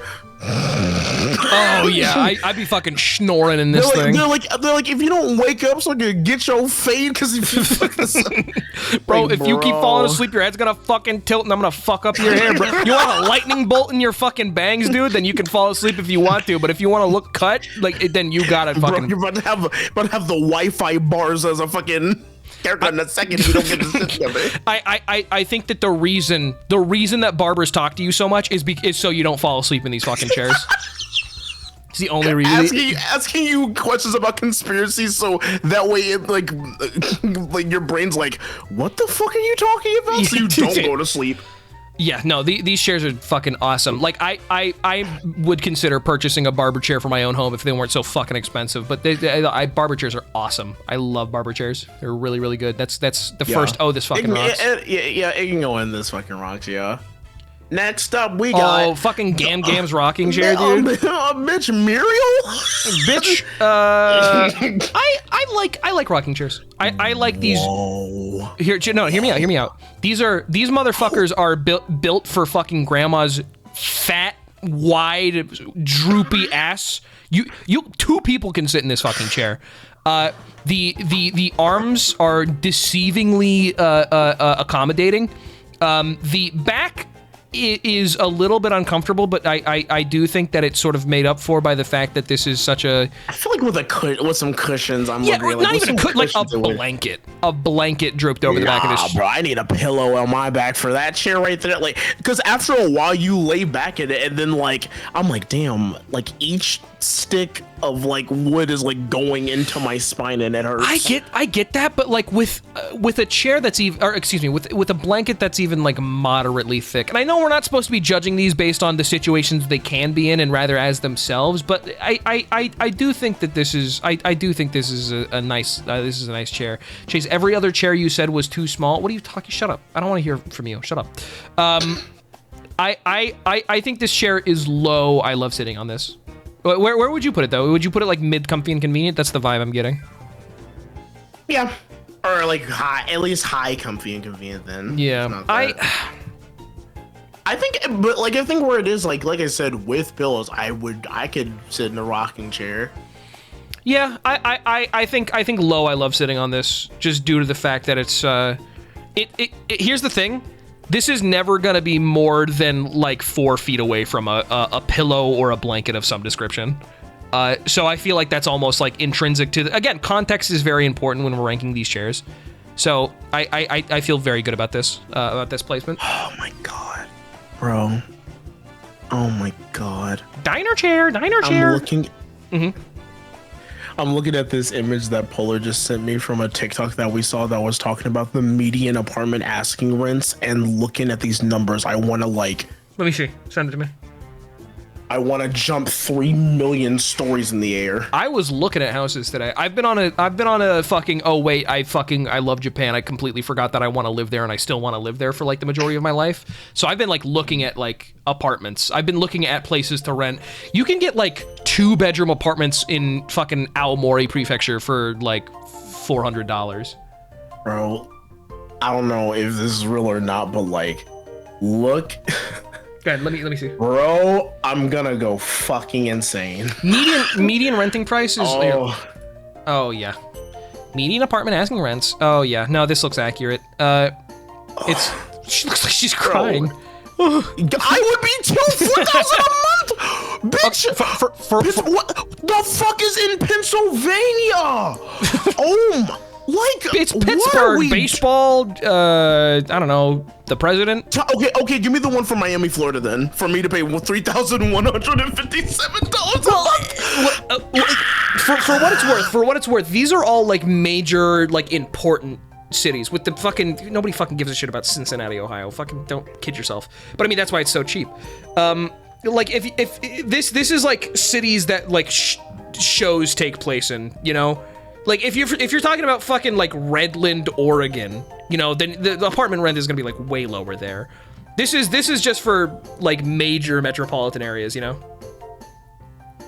Still sucks, though. Still gay sucks. Here's the thing, chat. I need, like, we can keep saying the whole thing, like, you know, like, because about these areas, and I do agree, these are heavily populated areas, but now it's at the point where the areas that are even in the outskirts that are not even there are going up in price. That's because like, America sucks. America's gay. America's bad. Like it stinks. Just live somewhere else, lol. Like it's easy to do that. Like, yeah, just go wherever. Get out. Leave. Don't like it? Leave. I can't. Do you think I don't wanna? You think that thought hadn't crossed my mind? Anyway, we got to talk about these fucking chairs, bro. Anyway, yeah, chairs. Yeah. Diner chair, it's novel. You're not supposed to sit in it for more than 45 minutes at a time, but it's so uncomfortable. I'm gonna put this one at like super low sit and forget. Because I don't think that you're supposed to sit in this for a very long time, but like it's like a diner chair, you know. It's like it's got its novelty. It's like this is a nice aesthetic, you know. It's with fucking this one and this one and this one and this one. These chairs were designed heavily with aesthetic in mind. This is the first chair that has an aesthetic in mind that I think is actually very pleasant, you know. This is how I feel about the diner chairs. What do you can go and sit and forget. It's fine. All right, there we go. That's Well, kind of the same thing. So I think this one's gonna go lower because these fucking frills are annoying, and I feel like this fabric is gonna stain earlier. This is like a canvas backing, so it's a little bit higher quality and a little sturdier. Plus, this one, like, you can even like see the wood looks more brittle on this one. Yeah, I don't know. I mean, we already talked about this one, so I feel like most of the things that could be said about this are applicable to this. So, yeah. Oh, fuck you, dickhead. we're not gonna talk about you. Fuck me. We have so many more fucking chairs. Holy shit! So we got a speed run. No, I don't want to not give these Bro, chairs. if we go through all of this, we're gonna be here for like 3 more hours. Do you wanna here? Let's go. Let's do like 3 more, and then we can drop this. And do you want to come back to this and finish it tomorrow? What's tomorrow? It's Friday. Sure. All right, cool. Let's do 3 more, and then we'll call it because we have been going for 3 hours. I am gonna hop away so I can work on art on the stream. Chat, this is a stool that is moderately more expensive than this, and also moderately less useful. This one's not gonna be as sturdy. Since this one has a little bit more give, it has a little bit of more grip on the bottom. Whereas this one, if it wobbles, it's gonna wobble the whole fucking thing, you know? I think this is a mid sit and forget. Low sit and forget even. I would put this below the diner chair. I think that this one, it may like look a little bit higher quality than this, but in terms of actual usage and use cases, this one is going to be less helpful than this, like by and large. I think it mostly comes from the fact that this is such a firm sit. You know, this one, if the top one like twists a little bit, like think if you're like, imagine you're like fucking standing on your tiptoes, right? And you're like getting something off. You're getting the finger paints off the top shelf. If this one twists a little bit, then these feet can stay stuck on the bottom. If this twists a little bit, this whole fucking John is gonna go spiraling out of control. There you go. Stop bringing up the shitty plastic stool. I'll stop bringing up the shitty plastic stool when it stops being relevant, you fucking cad! You're an animal. You think I'm so stupid because you want to be right when you haven't even thought about this for a modicum of the amount of time that I have, you fucking animal. Do not talk to me about the blue stool, you fucking Philistines. I digress. What's this one? Sit and forget. I don't know. The fucking, it's so nothing. Yeah, like what? What are you gonna say about this chair? I kind of don't like the material. It's like a little plastic, a little plasticky. It looks like a chair you sit in on a movie set.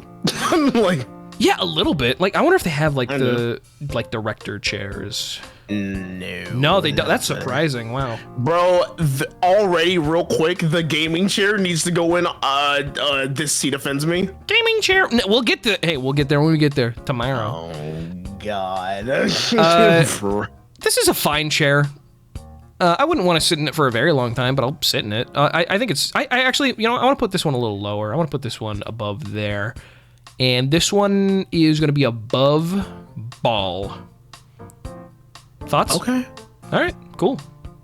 Finally. Last one. Oh, I thought this was like a desk. I thought this was like a fucking like a desk for a second. This one is such a. What a weird curve. It's very much like you're gonna lean back. Like, I don't know. This one's a fucking stumper, bro. Yeah, that's I think that if you sat in this chair for too long, you have a high probability of tipping backwards. It looks like your center of gravity would be like way too far back for this to be like a good chair to be sitting on, you know? I think this is probably gonna be like mid, oh, this is unpleasant. Okay. I'm thinking. I'm processing. Yeah, no, I got it. All right, that's right. We got it. All right, chat. This is going to be the first half of the, yeah, it's approximately half, maybe a little bit less than half, but this is going to be the first half of the chair tier list. The chair I feel very comfortably about the Cartoon Network. I'll post that one. But yeah, come back tomorrow if you want to see the completion of it. In the meantime, let's see if there's any art. I would be very surprised if there was. I love looking stuff up. Oh yeah, we got a piece of art, and it's about the blue stool, if you'd believe it. Chat, check it out from Goblinoid, guys. Oh shit, is that a blue stool? You got some crazy opinion, Chase, but I think you'd be good in a debate setting. I don't like to think that I don't like to think that I'm good at debates. I just like to think that I'm good at opinion. I'm very firm in my beliefs. If you told me to debate something that I didn't believe in, I think I'd have a hard time doing it. But I do think that the blue stool debate was crazy. Like that, I'm like, there's no way you have it this high. But if it's your list, if you want to put it up there, that's fine. I would have thrown that shit away.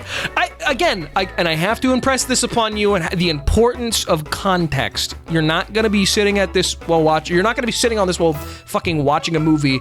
You're gonna be sitting on this while doing an activity, or even just using it as a stepping stool. We're not doing this anymore, gay boy. We already talked about it for like fucking 10 minutes, gay boy. I don't care. Anyway, you're gay. I don't care. Anyway, yeah, just to sort of finish up that thought, I think that it's not so much that I'm good at debates, it's more that I am very, when told to think about my opinions, I can talk about them very thoroughly, you know? I'm very good at considering things. Anyway, blue stool is worth less than the box it comes in. Why don't you fucking take that bad attitude and march your way back to Timbuktu? I don't care about what you have to say about the blue stool, you fucking animal. If you disagree with me, you weren't listening. You made up your decision before you heard me out. You fucking bitch. I don't care. Anyway. From Harmless Christine. Of course I do. I'm a robot. That's very funny, Harmless Christine. Why do I have the knife? I guess that's the most like I'm considering this situation emote you have. I don't know. We're just like, what? Anyhow, they really probably did get a fucking note from S&P like, we don't want to talk about this on the network. You have to change this like right now. Oh yeah, like almost certainly. Harmless Christine, thank you very much. You're fine. It's fine. It's fine. No, you don't. What are you apologizing for? You don't gotta apologize. You're all good. And I think that'll do it, chat. Everybody, thank you so much for coming to the fucking tier list stream. Thank you for appreciating and understanding that all my opinions were objectively correct. I appreciate that greatly. My name's Alfred. My name's Alfred. Blah, blah, blah. I want to thank Alfred for being here. Alfred is my good dear friend Paperboxhouse. He's an artist. He's a storyboard artist. He is an animator. He is a little singer boy. He sings some songs and he raps some songs and he makes some beats even sometimes. Alfred can be found at Paperboxhouse everywhere. Twitch, Twitter, fucking everywhere else you might want to find him. Alfred, thank you for coming. Thank you for having me. Do you want to be here? Are you gonna take a little break before you stream, or if you want, I can just fucking you can start streaming right now and I can just raid you if you'd like, or do you want to take a breather before?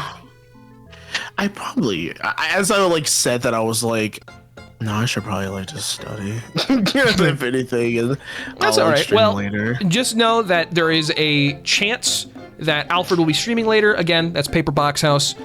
Follow him on Twitter so you can get updates for when he's going to stream. Blah, blah, blah, blah, blah. In the meantime, I'm gonna send you on over to. Let's do. Let's go Marca Toto. Well, Marca Toto. Yeah, Marca Toto. Raid phrase is gonna be fucking. Camp folding. No, wait. Barber chairs S tier. Barber chairs S tier.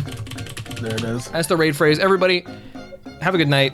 I don't want to fucking hear shit about the blue stool. Don't fucking at me about the blue stool. I don't care. I'll block you. I'll mute you. I don't care. Have a good night, everybody. Bye. Bye. Bye. Bye. Bye. Bye. Bye. Bye. Bye. Bye. Bye. Bye.